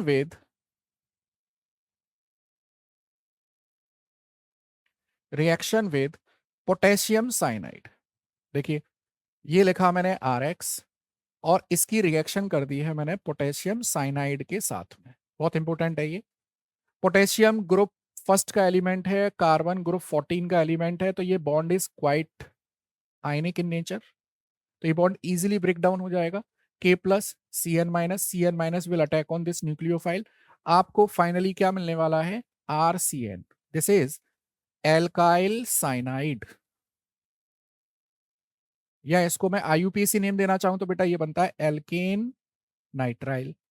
अब मैं आपको एक एग्जांपल से बताता हूं। ये मान लीजिए मेरे पास है CH3CH2Cl, और मैं इसकी रिएक्शन कर रहा हूं KCN के साथ, तो फाइनली मुझे क्या मिलने वाला है, देखो, CH3CH2 और CN। इसका IUPAC नेम बड़ा इंपॉर्टेंट है। इसमें कितने कार्बन एटम है total, 3, including the carbon of functional group. This is propane nitrile. अब बच्चे क्या गलती करते हैं, पहले प्रोपेन बना लेंगे, फिर नाइट्राइल का सी लगाएंगे, तो 4 कार्बन एटम कर देते हैं। तो याद रखना है, प्रोपेन जो नाम आया है वो after including the carbon atom of cyanide, तब वो प्रोपेन आया है। अच्छा, अगर यही रिएक्शन, देखिए, अगर यही रिएक्शन आप AgCN के साथ करते हैं, रिएक्शन विद AgCN, तो यहां पर प्रोडक्ट अलग बनेगा। देखिए, दिस इज RX, और इसकी रिएक्शन मैं कर रहा हूं AgCN के साथ। ये क्वेश्चन आता है कि KCN के साथ तो साइनाइड जुड़ रहा है और AgCN के साथ आइसोसाइनाइड जुड़ रहा है, तो ऐसा क्यों? बेटा, ये सिल्वर है ग्रुप 10 का एलिमेंट, और ये है ग्रुप 14 का एलिमेंट। आप देख लीजिए आप, तो यहां पर डिफरेंस कम है, ग्रुप 14। यहां पर ये लेस आयनिक है, लेस आयनिक है तो बॉन्ड टूटेगा नहीं। और इधर नाइट्रोजन के पास लोन पेयर है, और ये एल्काइल ग्रुप इसके ऊपर अटैक कर देता है। फाइनली आपको ये आइसोसाइनाइड ग्रुप जुड़ा हुआ दिखता है। This is alkyl isocyanide. और ऐसे न्यूक्लियोफाइल जो दोनों तरफ से जुड़ सकते हो, मतलब अभी यहां बताता हूं आपको, देखिए, ऐसे न्यूक्लियोफाइल, देखो, जैसे ये साइनाइड है, अगर ये कार्बन के थ्रू जुड़ जाए तो एल्काइल साइनाइड, और नाइट्रोजन के थ्रू जुड़ जाए तो आइसोसाइनाइड, तो इनको कहते हैं एम्बीडिएंट न्यूक्लियोफाइल। क्वेश्चन आता है, what do you mean by ambident nucleophile, give one example. तो ambident nucleophile can attach through either side of the nucleophile, the example is cyanide. ऐसे ही अगला एक एग्जांपल देखिए, reaction with silver nitrite AgNO2 and potassium nitrite. याद रखिएगा, silver nitrite and this is potassium nitrite, potassium nitrite. अब देखो जरा, ये रहा RX, और मैंने बेटा इसकी रिएक्शन करा दी है AgNO2 को, मैं ऐसे लिख सकता हूं, देखिए, और यहां क्या होता है, देखो, सॉरी, दिस इज न्यूक्लियोफाइल, यहां पे ये न्यूक्लियोफाइल अटैक ऑन दिस, आपको मिलने वाला है RNO2। इसका नाम होता है नाइट्रो एल्केन। अगर सिल्वर नाइट्राइट के साथ आपने रिएक्शन कराई है तो ये क्या बनता है, नाइट्रो एल्केन। और अगर आपने यही रिएक्शन कराई है पोटेशियम नाइट्राइट के साथ, तो यहां पर अब प्रोडक्ट मिलेगा आपको RONO। हालांकि हम लोग इसको लिख ऐसे सकते हैं RNO2, बट स्ट्रक्चरल फॉर्मूला इसका ऐसे है, और इसका नाम है एल्काइल नाइट्राइट। तो आपको 2 एम्बीडिएंट न्यूक्लियोफाइल मिल गए, देखिए, एक तो मिल गया वो CN वाला, देखो, एक तो अगर ये ऑक्सीजन के थ्रू जुड़ता है तो इसका नाम है एल्काइल नाइट्राइट, और अगर ये नाइट्रोजन के थ्रू जुड़ता है तो बेटा इसका नाम है नाइट्रो एल्केन। तो याद रखिएगा, ये भी एम्बीडिएंट न्यूक्लियोफाइल का एक एग्जाम्पल है। एक तो साइनाइड वाला हो गया और एक ये नाइट्रो वाला हो गया। चलिए, तो ये थे एग्जाम्पल न्यूक्लियोफिलिक सब्सटीट्यूशन रिएक्शन के। मैं इंपोर्टेंट और एनसीईआरटी में जो इंक्लूडेड है उसको डिस्कस कर रहा हूं for the board point of view. चलिए, अब आते हैं हम लोग बी टाइप की रिएक्शन, बेटा एलिमिनेशन रिएक्शन। अब देखिए, सब्सटीट्यूशन और एलिमिनेशन में कंपटीशन चलता है, ऐसे समझिए। जैसे ये मेरे पास है एक हेलो एल्केन और मैंने इसकी रिएक्शन करा दी किसी रिएजेंट के साथ में। This is electrophile nucleophile. अगर न्यूक्लियोफाइल अटैक करे इसके ऊपर तो सब्सटीट्यूशन, दिस इज सब्सटीट्यूशन। और अगर ये न्यूक्लियोफाइल बेस है, अगर ये न्यूक्लियोफाइल बेस है, then it will prefer elimination reaction. और मैं आपको देखो एक क्लियर चीज कर दूं, बेस अपने यहां ट्वेल्थ क्लास के पॉइंट ऑफ व्यू से बात करूं तो आपको मिलने वाले हैं बेटा दो। एक तो मिल सकता है एल्कोहलिक KOH, एल्कोहलिक KOH, या इसी का भाई है एल्कोहलिक NaOH, या आपको मिल सकता है NaNH2। इन दोनों के अलावा आपको कोई नहीं मिलेगा। NaNH2 का नाम होता है सोडामाइड। और देखिए, इसी एल्कोहलिक KOH को हम ऐसे भी लिख देते हैं, जैसे ये है C2H5OH प्लस KOH। C2H5 को लिख देते हैं ET और OK, और इसको ऐसे लिख देंगे इथेनॉल प्लस NaOH। तो Na जो है H हटा देगा यहाँ पे और ये बन जाता है ETONA। या आप ऐसे भी लिखा हुआ देखेंगे एल्कोहलिक NaOH या एल्कोहलिक KOH और NaNH2। तो एलिमिनेशन रिएक्शन में आपको दो ही रिएजेंट मिलेंगे मोस्ट ऑफ द टाइम, या तो एल्कोहलिक NaOH या KOH होगा या सोडामाइड होगा। अब मैं इसको आपको एक एग्जाम्पल से बताता हूं। ये एनसीईआरटी का ही एग्जाम्पल है, देखो दिस इज सोडियम इथॉक्साइड। क्या होने वाला है देखो, समझ लीजिए। पहला स्टेप होता है ब्रेकिंग ऑफ हेलोजन। तो जैसे ही हेलोजन जाएगा, हेलोजन पे कैसा चार्ज है, नेगेटिव, तो ये जो बचा हुआ कार्बन एटम है इस पे कैसा चार्ज आ जाएगा, पॉजिटिव। और ये रहा CH3। ये हो गया पहला step. Step 1, removal of halogen atom, removal of halogen atom. ठीक है, अब आ जाइए स्टेप 2। अब देखो, this is alpha carbon, this is beta carbon. अच्छा, ये बीटा 1 है, ये वाला कार्बन एटम भी बीटा 2 है, और ये वाला कार्बन एटम बीटा 3 है। अब हम लोग देखो अल्फा कार्बन से तो हेलोजन को निकाल रहे हैं, अब उस बीटा कार्बन से हाइड्रोजन को निकालिए जिससे जो एल्कीन बने वो मोर सब्सटीट्यूटेड एल्कीन बने। तो मैं क्या करता हूं, डायरेक्ट आपको बताता हूं। इन दोनों बीटा कार्बन पर दो दो हाइड्रोजन एटम है, इन दोनों पर दो दो हाइड्रोजन एटम, इसके पास है 3। तो मैं यहां पर आपको डायरेक्ट एक तरीका बताता हूं।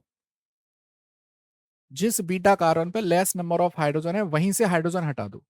तो इस वाले कार्बन एटम के ऊपर आ रहा है पॉजिटिव, इसके ऊपर आ जाएगा नेगेटिव, तो डबल बॉन्ड यहां लगा दीजिए। तो आप डबल बॉन्ड लगा दीजिए यहां, और इस पॉजिटिव को मैं हटा देता हूं। ये मिल गया आपको, और ये सेटजेफ रूल के अकॉर्डिंग मिला है। किस रूल के अकॉर्डिंग, सेटजेफ रूल।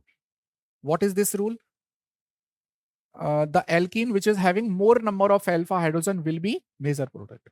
ऐसे अब देखिए आपके पास है 2 क्लोरो 2 मिथाइल ब्यूटेन। देखिए 2 chloro 2 methyl butane, 2 chloro 2 methyl butane.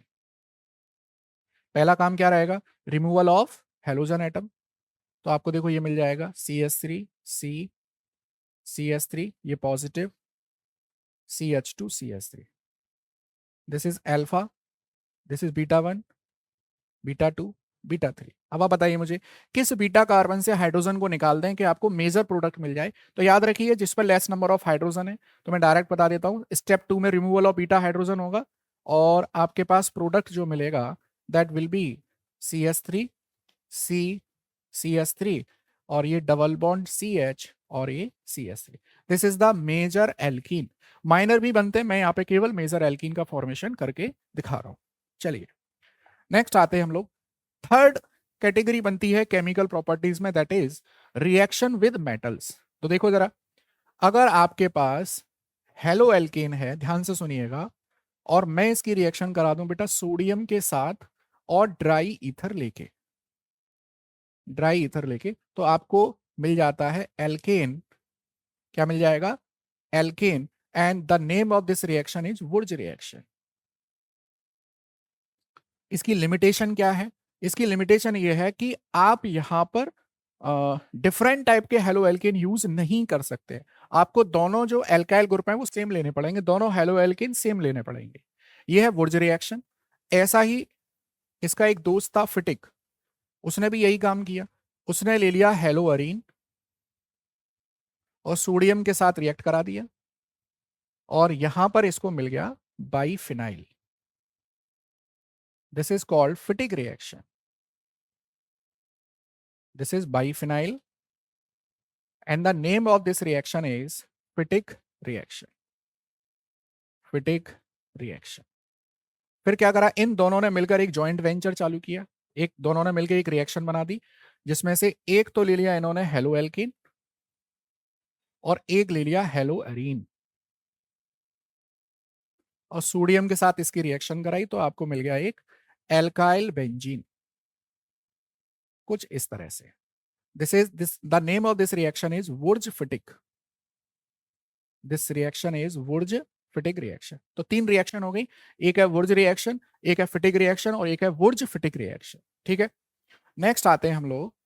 देखिए इसमें इंपॉर्टेंट एक और है, this is synthesis of Grignard reagent. देखिए ग्रिग्नार्ड रिएजेंट का सिंथेसिस बड़ा इंपॉर्टेंट है बेटा। ये है मेरे पास एक हेलो एल्केन, इसकी रिएक्शन करा दी मैंने मैग्नीशियम के साथ, और यहां पर मुझको लेना ही पड़ेगा ड्राई ईथर। बताएंगे आगे चल के क्यों। तो बेटा यहां पर क्या होता है, देखिए ये बन जाता है RMgX। आपको एक और इंपॉर्टेंट पॉइंट बता दूं बेटा, इसको हम कहते हैं organometallic compound. The compound in which carbon atom is directly bonded to the metal atom, this is organometallic compound. इसे हम कहते हैं OMC, ऑर्गेनो मेटेलिक कंपाउंड। यहां पर मैग्नीशियम है +2, R पे -1 और X पर -1। याद रखिएगा एल्काइल ग्रुप यहां पे न्यूक्लियोफाइल की तरह काम करता है।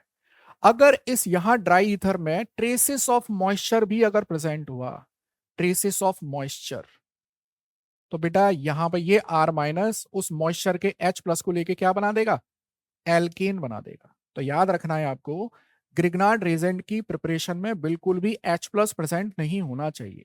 और अगर आपने इस ग्रिग्नार्ड रिएजेंट की रिएक्शन, फर्दर रिएक्शन मान लीजिए D2O के साथ करा दी, तो D2O को मैं ऐसे लिख सकता हूं D+OD-, तो ये न्यूक्लियोफाइल किसके साथ जुड़ जाएगा, RD के साथ। और इस पर एनसीईआरटी पर एक क्वेश्चन है that we will discuss in the end. तो ये ग्रिग्नार्ड रिएजेंट हो गया। इंपॉर्टेंट पॉइंट क्या है कि बिल्कुल भी मॉइस्चर प्रेजेंट नहीं होनी चाहिए। चलिए, अच्छा यही अगर आप मान लीजिए आपने हेलोअरीन ले लिया, दिस इज हेलोअरीन, और आप इसकी रिएक्शन करा दें मैग्नीशियम के साथ, तो बेटा ये मिल जाएगा phenyl magnesium bromide. This is phenyl magnesium bromide. हम शॉर्ट में इसको ऐसे भी लिखते हैं, this is phenyl magnesium bromide. ठीक है, देखो बेटा बोर्ड बिल्कुल सिर पर खड़े हुए हैं आपके। अभी भी अगर आप नहीं चेते तो आप बोर्ड में कुछ नहीं कर पाएंगे। ये बहुत राइट टाइम है, आप एकदम जागरूक हो जाइए, और जो भी डाउट्स हैं अपने, जो भी सजेशन हुआ करे कमेंट बॉक्स में जरूर बताया करिए, और फॉलो करिए इस सीरीज को, आपको बहुत फायदा होने वाला है। चलिए अब आ जाते हैं हम लोग इंपोर्टेंट ट्राई हेलाइड्स में। तो इसमें सबसे पहले मैं पढ़ता हूं बेटा क्लोरोफॉर्म। क्लोरोफॉर्म का IUPAC नेम होता है ट्राई क्लोरोमीथेन। ठीक है, दिस इज ट्राई क्लोरोमीथेन। अब इस पर सबसे इंपॉर्टेंट क्वेश्चन जो बनता है बता दूं कि इसका यूज क्या है। ट्राई क्लोरोमीथेन का बेटा यूज है, it is used as anaesthetic, बेहोश करने के काम आता है। बट एक प्रिकॉशन है। प्रिकॉशन क्या है कि बेटा जब हम लोग इसको स्टोर करके रखते हैं तो मे बी समटाइम्स क्या होता है कि इसका ऑक्सीडेशन हो जाता है। क्लोरोफॉर्म को अगर हम अच्छे तरीके से स्टोर नहीं कर पाए तो यहां पर इसका एक ऑक्सीडेशन होकर एक पॉइजनस गैस बनती है, उसको कहते हैं फॉस्जीन गैस। तो क्लोरोफॉर्म को यूज कर लेने से पहले क्या कर लेना चाहिए, चेक कर लेना चाहिए। अब चेक करने के लिए क्या करते हैं हम लोग कि अगर आपके पास जो क्लोरोफॉर्म है आप उसकी रिएक्शन करा दो बेटा AgNO3 के साथ। AgNO3 के साथ। अगर यहां पर व्हाइट पीपीटी आ जाता है, इसका मतलब कि यहां पर फॉस्जीन गैस प्रेजेंट है, आप इसको यूज नहीं करेंगे। और अगर AgNO3 के साथ व्हाइट पीपीटी नहीं आता, इसका मतलब कि ये क्लोरोफॉर्म सेफ है, आप इसको यूज कर सकते हैं। ठीक है। अच्छा, आप देखिए, जब हम लोग ग्रिग्ना, हालांकि ग्रिग्नार्ड रेजेंट की प्रिपरेशन हमारे सिलेबस में नहीं है, फिर भी एक इंपॉर्टेंट एग्जाम्पल आता है कंपाउंड का यहाँ। वो इंपॉर्टेंट एग्जाम्पल है, एक कंपाउंड है क्लोरल। क्या है? एक क्लोरल है। क्लोरल क्या होता है? देखिए, दिस क्लोरल इज CCl3CHO, और इसको हम लोग ट्राइक्लोरो एसिटल्डिहाइड बोलते हैं कॉमन नेम में। इसका नाम है ट्राई क्लोरो एसिटल्डिहाइड। मैंने एक बोर्ड एग्जाम में इसको देखा है, और कॉमनली इसको क्लोरल भी बोलते हैं, ट्राइक्लोरो एसिटल्डिहाइड। एक्चुअली में जब हम लोग क्लोरोफॉर्म का सिंथेसिस करते हैं तो उसमें बीच में ये ऐसे इंटरमीडिएट कहीं फॉर्मेशन इसका होता है। इंपॉर्टेंट था, इसीलिए मैंने यहाँ करा दिया इसको। अच्छा, अब क्लोरोफॉर्म का एक और बड़ा अच्छा इंपॉर्टेंट यूज होता है। वो यूज है कि हम इस क्लोरल को यूज कर लेते हैं, देखो, DDT के सिंथेसिस में। देखना ध्यान से, जैसे CCl3CHO, और बेटा मैं इसकी रिएक्शन करा देता हूं क्लोरोबेंजीन के साथ में। This is chlorobenzene, chlorobenzene. और यहां से ये ऑक्सीजन निकाल दीजिए आप, तो आपको फाइनली मिल जाता है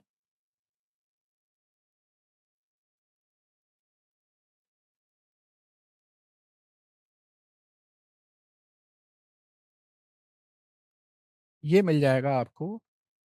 मैं नाम लिखता हूं, देखो यहां, this is dichloro diphenyl trichloro ethane, this is DDT। और DDT को यूज किया जाता है एज ए एनेस्थेटिक, आगे भी पढ़ेंगे हम लोग। चलिए, तो मैं आपको अभी एक तो क्लोरोफॉर्म के स्टोरेज के बारे में बता रहा था, वो बताता हूं। तो बेटा, आपको अगर क्लोरोफॉर्म को स्टोर करना है, तो क्लोरोफॉर्म का स्टोरेज बड़े ही प्रिकॉशनरी तरीके से करना चाहिए।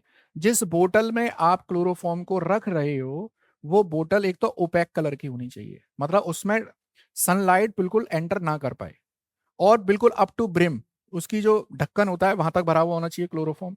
और समटाइम इसमें इथेनॉल भी मिक्स कर देते हैं, क्योंकि इथेनॉल क्लोरोफॉर्म से ज्यादा रिएक्टिव है। अगर ऑक्सीजन एंटर कर भी गई तो वो इथेनॉल को ऑक्सीडाइज करेगी, ना कि क्लोरोफॉर्म को। क्या करना है आपको? देखो, chloroform should be stored in amber colour बोतल, should be kept in dark and cool place, should be filled up to brim, और sometimes it is mixed with ethanol. यहां पर इथेनॉल नेगेटिव कैटलिस्ट की तरह काम करता है। चलिए, तो ये हो गया क्लोरोफॉर्म का लेना देना हमारा। चलिए, अब आते हैं हम लोग आयोडोफॉर्म पर आते हैं। देखिए, आयोडोफॉर्म CHI3, आयोडोफॉर्म बेटा ये होता है एंटीसेप्टिक। और इस पर क्या क्वेश्चन बनता है वो बताता हूं आपसे। रिएक्टिविटी कंपैरिजन पूछने को आता है, रिएक्टिविटी कंपैरिजन। क्या है रिएक्टिविटी कंपैरिजन? कि क्लोरोफॉर्म और आयोडोफॉर्म में से which one is more reactive. अच्छा, एक चीज और बता दूं, क्लोरोफॉर्म होता है बेटा वॉलेटाइल लिक्विड, वॉलेटाइल लिक्विड, और ये होता है येलो कलर सॉलिड। अब देखना, अब कंफ्यूजन यहां से शुरू होता है। बच्चे ये सोचते हैं कि जो सॉलिड है वो तो हमेशा लेस रिएक्टिव होगा। नहीं बेटा, रिएक्टिविटी डिपेंड करती है बॉन्ड क्लीवेज के ऊपर। यहां कार्बन और क्लोरीन के बीच में बॉन्ड है, बड़ा बॉन्ड है, आसानी से टूटेगा। तो iodoform is found to be more reactive than chloroform. याद रखिएगा, chloroform is volatile liquid, iodoform is yellow colour crystalline solid. Still iodoform is found to be more reactive than chloroform, क्योंकि आयोडोफॉर्म में carbon और iodine के बीच का bond बड़ा है, कार्बन और आयोडीन का बॉन्ड लेंथ ज्यादा है, इसीलिए it is easy to break down. तो ये क्लोरोफॉर्म और आयोडोफॉर्म पर ये वाला क्वेश्चन बनता है। अगले देखिए, अब आते हैं टेट्राहेलाइड्स पर। मेरे पास एक इंपोर्टेंट टेट्राहेलाइड आता है, देखो, this is carbon tetra chloride. ये इसका IUPAC नेम है, कार्बन टेट्रा क्लोराइड। इसका एक कॉमर्शियल नेम है, this is pyrene, and it is used in fire extinguisher.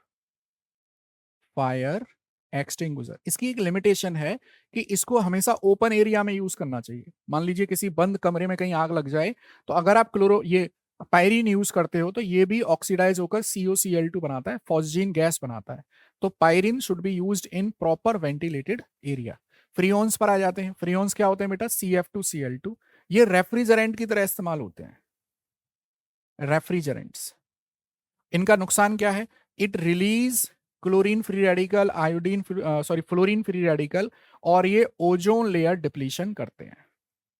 Ozone layer depletion. इससे बचने के लिए क्या करना चाहिए? इससे बचने के लिए हमको हाइड्रोफ्लोरोकार्बन यूज करना चाहिए।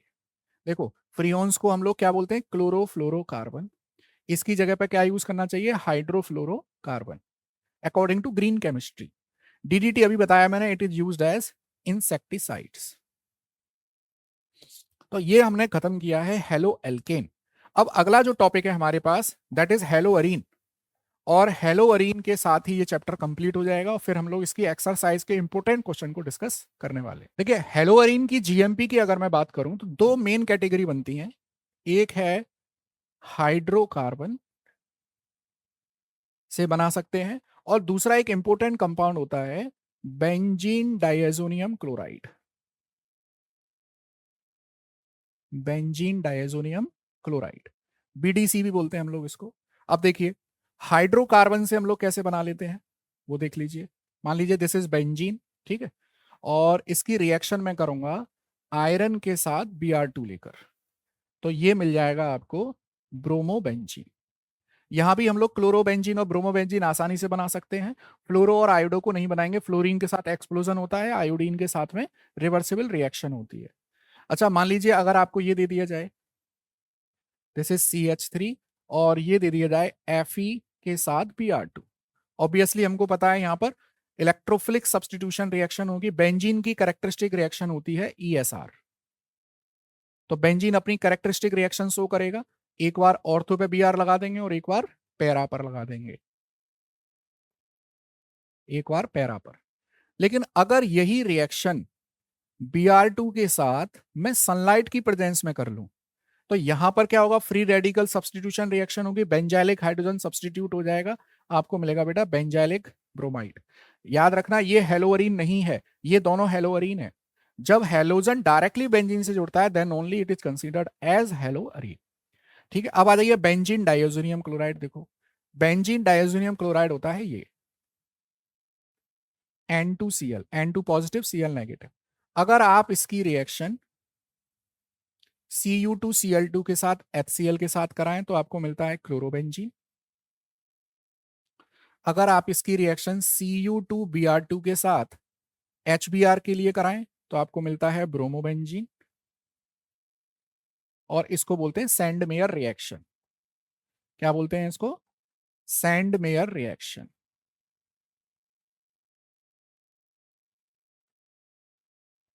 Sandmeyer reaction. और अगर यही रिएक्शन आप कॉपर पाउडर के साथ HCl लेकर या कॉपर पाउडर के साथ HBr लेके कराएं तो भी आपको मिलेगा chlorobenzene, bromobenzene. But now this reaction is not Sandmeyer, now this reaction is Gattermann's reaction. Gattermann's reaction. और अगर आप इस बेंजीन डायजोनियम क्लोराइड की रिएक्शन पर फ्लोरोबोरिक एसिड के साथ कराते हो, HbF4 पर फ्लोरोबोरिक एसिड, तो आपको मिलता है फ्लोरोबेंजीन। और अगर आप इसकी रिएक्शन पोटेशियम आयोडाइड के साथ कराते हो तो आपको मिलता है आयोडोबेंजीन। तो कुल मिलाकर BDC अगर आप इस्तेमाल करते हो तो आप उससे फ्लोरो, ब्रोमो, आयोडो, क्लोरो सारे डेरिवेटिव्स, हेलोजन डेरिवेटिव बना सकते हो। तो इसकी GMP में दो कैटेगरी बनती है, फ्रॉम हाइड्रोकार्बन और फ्रॉम BDC। नेक्स्ट आते हैं हम लोग, देखिए इसकी इंपोर्टेंट है chemical properties that we have to discuss. देखिए, तो मैं हेलोअरीन को देखो ऐसे लिखता हूं, दिस इज हेलोअरीन। बहुत ध्यान से देखिएगा, एक ही मैं सब चीज समझाऊंगा मैं आपको, थोड़ा ध्यान से देखिएगा। ये जो हेलोजन एटम है, इस हेलोजन एटम के पास है lone pair. Lone pair will go in benzene ring, but इस हेलोजन एटम का होता है -I इफेक्ट। -I इफेक्ट है और लोन पेयर रिंग में जा रहे हैं तो है बेटा इसका +M इफेक्ट। कुल मिलाकर होता क्या है कि ये है तो इलेक्ट्रॉन विड्रॉइंग ग्रुप। हेलोजन कैसा है? Electron withdrawing group. बट इसका जो ओरिएंटेशन है वो हम लोग इसको लिखते हैं ortho para directing.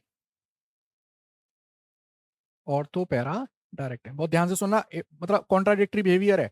Halogen atom का माइनस आई इफेक्ट ज्यादा है तो ये बेंजीन से इलेक्ट्रॉन को विड्रॉ कर लेता है, बट इसके लोन पेयर बेंजीन रिंग में जा रहे हैं तो वो ortho para directing orientation effect show करते हैं।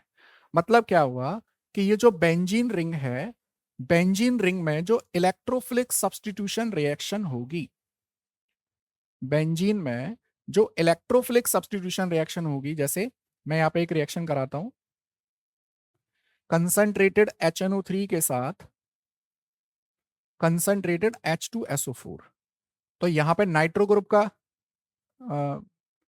सब्स्टिट्यूशन होगा, तो एक बार ऑर्थो पे जोड़ देंगे हम लोग और एक बार पैरा पे जोड़ देंगे। कुल मिलाकर ऑर्थो और पैरा पोजीशन पर ही नाइट्रो ग्रुप जुड़ेगा। ऐसे ही मान लीजिए आपके पास है CH3Cl के साथ aluminium chloride, Friedel craft alkylation, एक बार ऑर्थो पे जोड़िए और एक बार पैरा पर जोड़िए। तो बेंजीन की जो इलेक्ट्रोफिलिक सब्स्टिट्यूशन रिएक्शन है वहां पर इलेक्ट्रोफाइल कहां जुड़ेगा, ऑर्थो पर या पैरा पर। ठीक है। अच्छा अब एक चीज देखिए, एक और एग्जांपल बता देता हूं। मान लीजिए आपके पास है CH3COCl, तो यहां एक बार ऑर्थो पे जोड़ दीजिए और एक बार पैरा पर।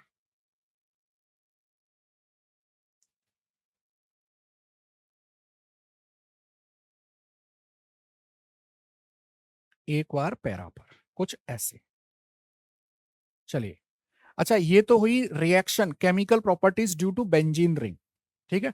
अब मैं बताता हूं आपको कि रिएक्शन ड्यू टू इस हेलोजन एटम, और हेलोजन एटम की रिएक्शन क्या आ रही है, न्यूक्लियोफिलिक सब्स्टिट्यूशन रिएक्शन। अब एक बहुत इंपॉर्टेंट 3 मार्कर क्वेश्चन आ रहा है, थोड़ा ध्यान से देखिएगा। क्वेश्चन ये है कि हेलो एल्केन सोज एनएसआर, हेलो एल्केन सोज एनएसआर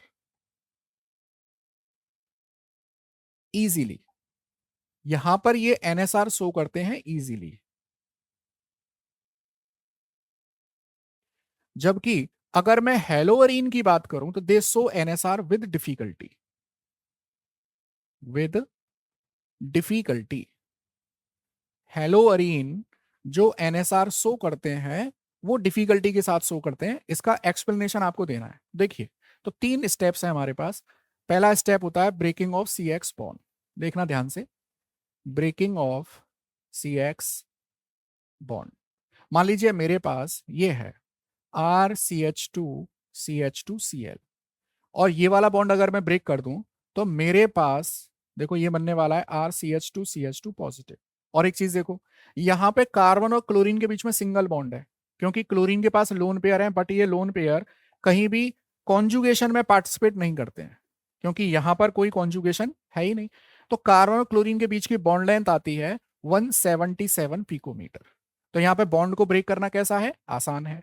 जबकि अगर मैं हेलोरीन की बात बात करूं तो यहां पर इसके जो लोन पेयर है वो बेंजीन रिंग के साथ में जाते हैं। तो यहां पर बेटा ये पार्शियल डबल बॉन्ड करेक्टर, ये पार्शियल डबल बॉन्ड करेक्टर करते हैं, और कार्बन क्लोरीन के बीच की जो बॉन्ड लेंथ है वो बनती है 169 पिकोमीटर। तो इस बॉन्ड को ब्रेक करना कैसा है, डिफिकल्ट है, रिलेटिवली कैसा है, डिफिकल्ट है। तो पहला स्टेप किसको फेवर कर रहा है, हेलो एल्केन को। दूसरा देखिए, stability of carbocation, stability of carbocation. देखिए यहां पर कार्बोकेटाइन बन रहा है एल्काइल कार्बोकेटाइन, और यहां पर जो कार्बोकेटाइन बनता है दैट इज फिनाइल कार्बोकेटाइन। देखिए ये वाला कार्बोकेटाइन बनेगा, और इस वाले कार्बन का हाइब्रिडाइजेशन क्या है, sp। इसकी इलेक्ट्रोनेगेटिविटी क्या है, 3.5। मतलब मोर इलेक्ट्रोनेगेटिव पर कैसा चार्ज आ रहा है, positive. That mean this is less stable. और जब इंटरमीडिएट लेस स्टेबल है इसका मतलब ये वाला स्टेप कैसा होगा, डिफिकल्ट होगा। तो दूसरा स्टेप भी फेवर में नहीं है।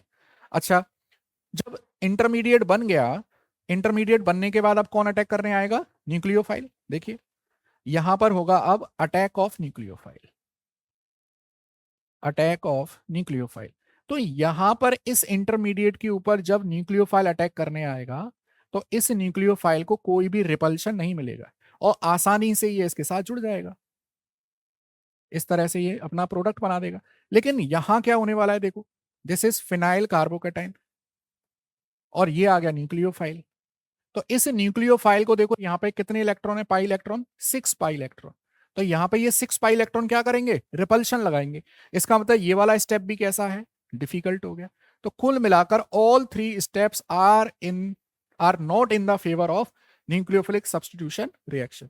इसीलिए haloarene always shows NSR with difficulty. ये 3 मार्कर क्वेश्चन है, आपके यहाँ बन सकता है। तो अब हमको करना क्या चाहिए, अब हमको ये करना चाहिए, अगर हम हेलोअरीन की रिएक्शन कराना ही चाहते हैं, एनएसआर, तो आप देखिए, अगर मैं यहां पर एक इलेक्ट्रॉन विड्रॉइंग ग्रुप जोड़ दूं तो ये इस पाई इलेक्ट्रॉन डेंसिटी को कम कर देगा। और अगर अब मैं इसकी रिएक्शन कराना चाहूं तो ये साढ़े सॉरी अगर मैं अभी NO2 ग्रुप नहीं लगाता तो बेटा ये रिएक्शन 350 डिग्री सेल्सियस पर होती है और यहां पर OH लग जाता है। 350 डिग्री सेल्सियस पर होती है ये रिएक्शन। और अगर आप यहां पर एक इलेक्ट्रॉन विड्रॉइंग ग्रुप लगा दें, NO2 लगा दें, NO2 एक इलेक्ट्रॉन विड्रॉइंग ग्रुप है, और अगर अब आप इस रिएक्शन को करते हैं तो ये रिएक्शन ऑलमोस्ट 250 डिग्री सेल्सियस पर हो जाएगी। मतलब थोड़ा सा टेम्परेचर क्या हुआ, कम। अच्छा, एक और अगर इलेक्ट्रॉन विड्रॉइंग ग्रुप लगा दें, अगर एक और इलेक्ट्रॉन विड्रॉइंग ग्रुप लगा दें यहां, तो अब ये रिएक्शन रिलेटिवली लोअर टेम्परेचर पे हो जाएगी और आपको बेटा ये मिल जाएगा। देखिए, एक NO2 यहां लगा हुआ है। तो कुल मिलाकर जैसे जैसे आप इलेक्ट्रॉन विड्रॉइंग ग्रुप बढ़ाते जा रहे हैं, और अगर आप एक और इलेक्ट्रॉन विड्रॉइंग ग्रुप लगा दें यहां, देखिए, एक और इलेक्ट्रॉन विड्रॉइंग ग्रुप लगा दें, तो अब ये रिएक्शन हो जाएगी। केवल पानी के साथ इसको हल्का सा वार्म कर दीजिए और आपको ये मिल जाएगा। बहुत इंपॉर्टेंट कंपाउंड है ये। दिस कंपाउंड इज, अगर आपको आता है तो जरूर बताएं। इस कंपाउंड का नाम है 2,4,6 ट्राई नाइट्रोफिनॉल। और बेटा इसी का कॉमन नेम है पिक्रिक एसिड। इसका क्या नाम है, पिक्रिक एसिड। तो कुल मिलाकर क्या समझ में आया आपको कि हेलोअरीन की केमिकल प्रॉपर्टी की बात करें तो एनएसआर डिफिकल्टी के साथ शो कर रहा है। लेकिन अगर आप बेंजीन रिंग पर कोई इलेक्ट्रॉन विड्रॉइंग ग्रुप लगा देते हैं तो ये रिलेटिवली लो टेम्परेचर पर भी हो जाती है। ऐसा क्यों होता है, क्योंकि इलेक्ट्रॉन विड्रॉइंग ग्रुप बेंजीन पर से इलेक्ट्रॉन डेंसिटी को कम कर लेता है। और अगर हम इलेक्ट्रोफिलिक सब्स्टिट्यूशन रिएक्शन की बात करें तो भले ही halogen atom electron withdrawing group है, लेकिन वो ऑर्थो पैरा डायरेक्टिंग पोजीशन पर, ऑर्थो पैरा पोजीशन पर ही आने वाले इलेक्ट्रोफाइल को डायरेक्ट करता है। तो ये पूरी थ्योरी कंप्लीट हुई है। अब हम लोग इसकी एक्सरसाइज से जो इंपोर्टेंट कन्वर्जन और क्वेश्चंस है दैट वी विल डिस्कस। चलिए, एनसीईआरटी के कुछ इंपोर्टेंट क्वेश्चंस हम लोग डिस्कस करते हैं। तो हमारे पास क्वेश्चन नंबर 6.19 है, इसको सॉल्व करें। देखिए, प्रोपीन से बनाना है प्रोपेन 1 ऑल। तो first of all write the structure. This is propene और we have to convert it in propan 1 ol. देखिए, दिस इज प्रोपेन 1 ऑल। तो देखिए, हम लोग कुछ केमिकल प्रॉपर्टीज पढ़ते हैं, कुछ रिएक्शंस केमिकल प्रॉपर्टीज में पढ़ते हैं, कुछ जीएमपी में पढ़ते हैं। तो उन रिएक्शन का यूज करके we have to convert this propene into propan 1 ol. तो अब एक चीज देखिए, यहां पर OH आ रहा है बेटा टर्मिनल कार्बन पर। इसका मतलब कहीं ना कहीं एंटी मार्कोनिकोव रूल हमने जरूर इस्तेमाल किया होगा। तो सबसे पहले मैं इसकी रिएक्शन करा देता हूं। देखिए, HBr के साथ H2O2, हम लोग जानते हैं एंटी मार्कोनिकोव रूल लगेगा, और टर्मिनल कार्बन एटम पर ब्रोमीन हम लोग लगा देंगे। तो आपको मिलने वाला है, देखिए, 1 ब्रोमोप्रोपेन। और इस 1 ब्रोमोप्रोपेन की रिएक्शन हम लोग करा देते हैं, क्योंकि हेलोएल्केन की कैरेक्टरिस्टिक रिएक्शन है NSR।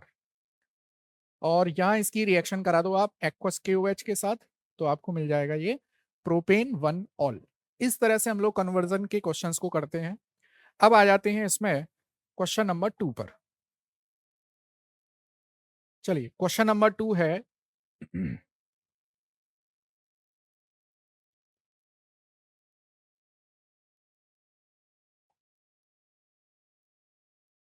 क्वेश्चन नंबर 2,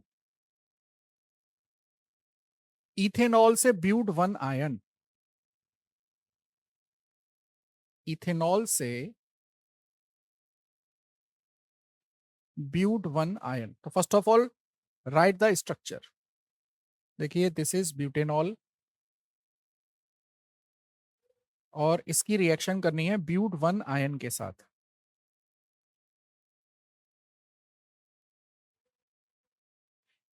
देखिए हम लोग इसको कैसे कन्वर्ट करेंगे, अगर आपको याद हो तो हमने सिंथेसिस ऑफ एल्काइन पढ़ा था, मतलब GMP, sorry chemical properties of halo alkane में एक रिएक्शन पढ़ी थी, हम लोग उसको यूज करेंगे यहाँ।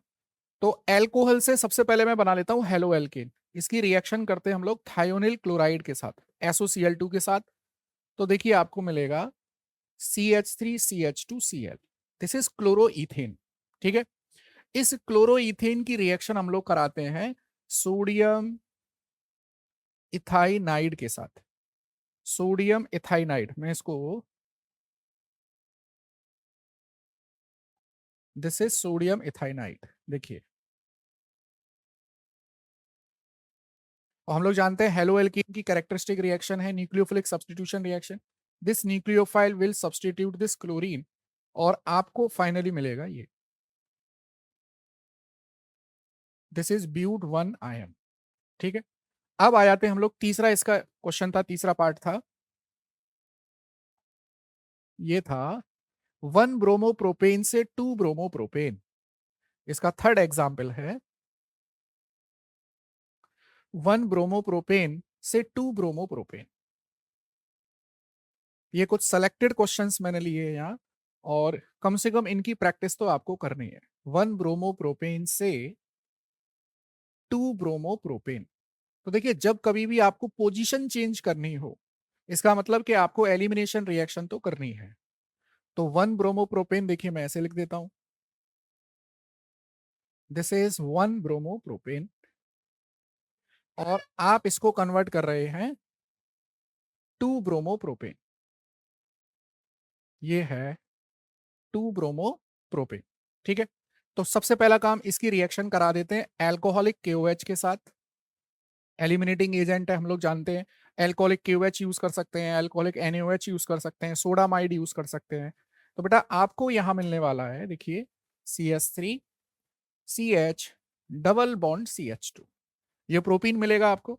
अब अगर इस प्रोपीन में आप HBr का एडिशन कर दें तो सिंपल मार्कोनिकोफ रूल लगेगा और नॉन टर्मिनल कार्बन पर क्या आ जाएगा, हेलोजन।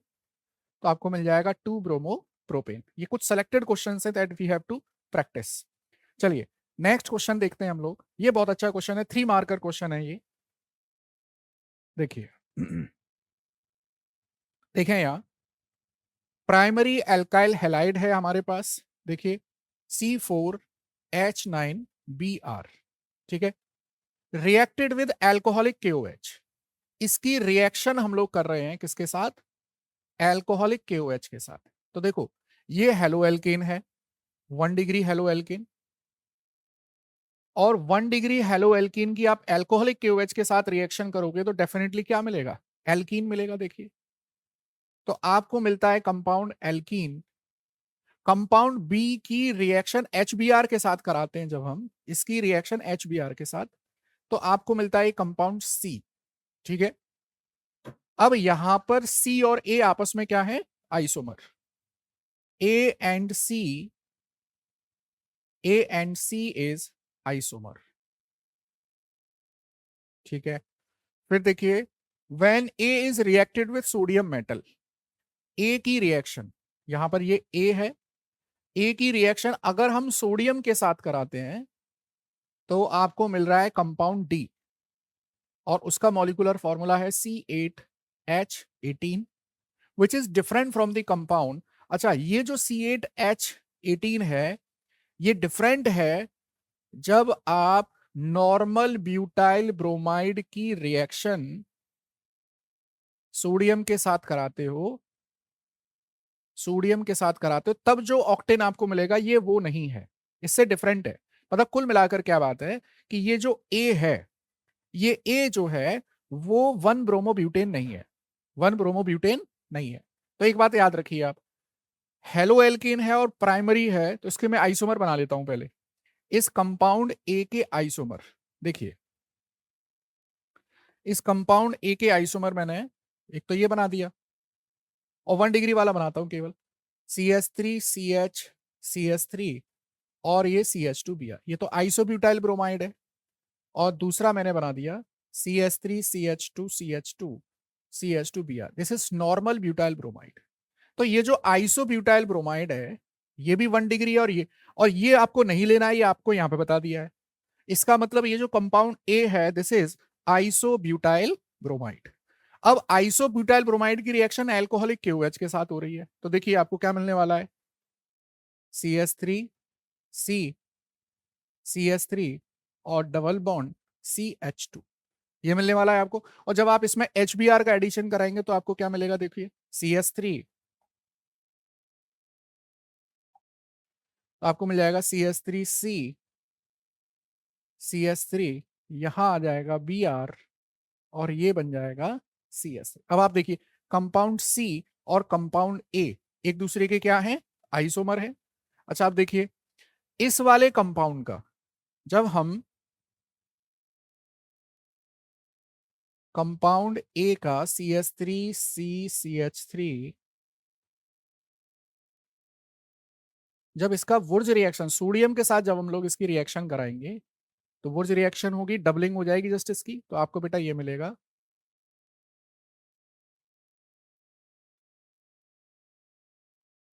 सेम यहां पर रिपीट हो जाएगा ये,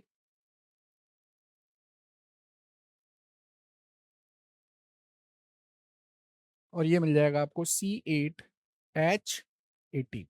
तो ये अच्छा क्वेश्चन है, 3 मार्कर क्वेश्चन है, आप इसकी प्रैक्टिस जरूर करके जाएं।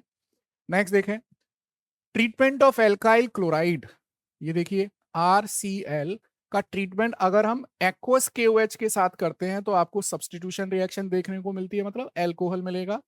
और यही रिएक्शन अगर आप एल्कोहलिक KOH के साथ कराते हैं तो आपको एलिमिनेशन रिएक्शन देखने को मिलती है, एल्कीन प्रोडक्ट बनता है। इसका कारण पूछा है आपसे। अब देखिए मैं सबसे पहले एक्वस KOH की बात करता हूं। देखिए एक्वस KOH का मतलब है कि वाटर में KOH को डिसॉल्व किया गया है, ये H+OH- और इसमें क्या डाल दिया गया है, KOH। तो यहां पर जो न्यूक्लियोफाइल है वो है OH-, ठीक। और यहां पर हाइड्रोजन जुड़ा हुआ है, हाइड्रोजन का आई फैक्टर 0 है। इसका मतलब ये केवल एक न्यूक्लियोफाइल की तरह बिहेव करेगा, बेस की तरह काम नहीं करेगा। जबकि अगर आप इसी को अगर एल्कोहलिक KOH में डालते मान लीजिए, तो एल्कोहलिक KOH देखो C2H5OH, ये बॉन्ड टूटता है यहां पर जब आप ऊपर से KOH को यूज करते हैं यहां, तो ये आपको मिलता देखो C2H5, और इस इथाइल ग्रुप का क्या रहता, प्लस आई इफेक्ट, तो यहां ऑक्सीजन के ऊपर इलेक्ट्रॉन डेंसिटी बढ़ती।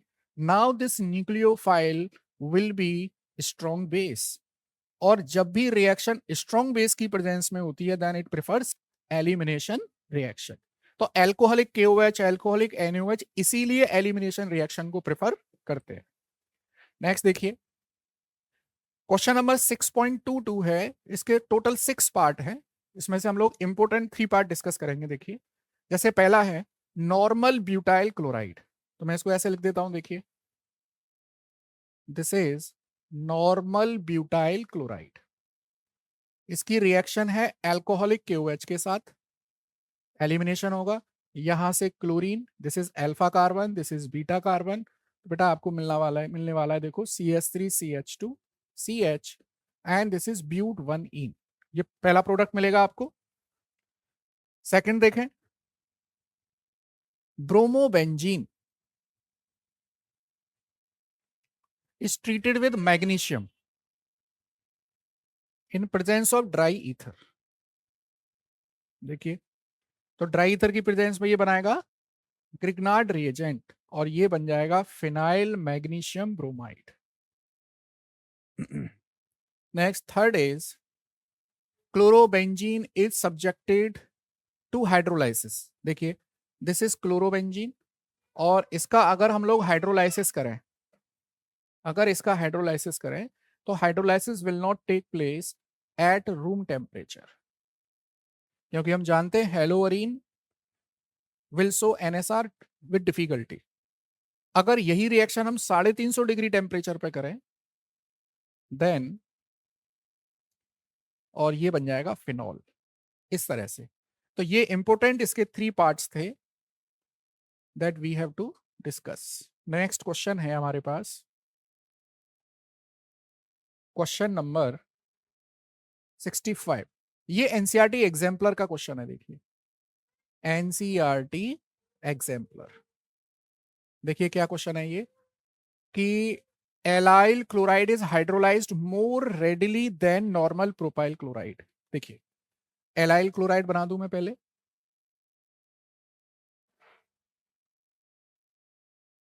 And this is normal propyl.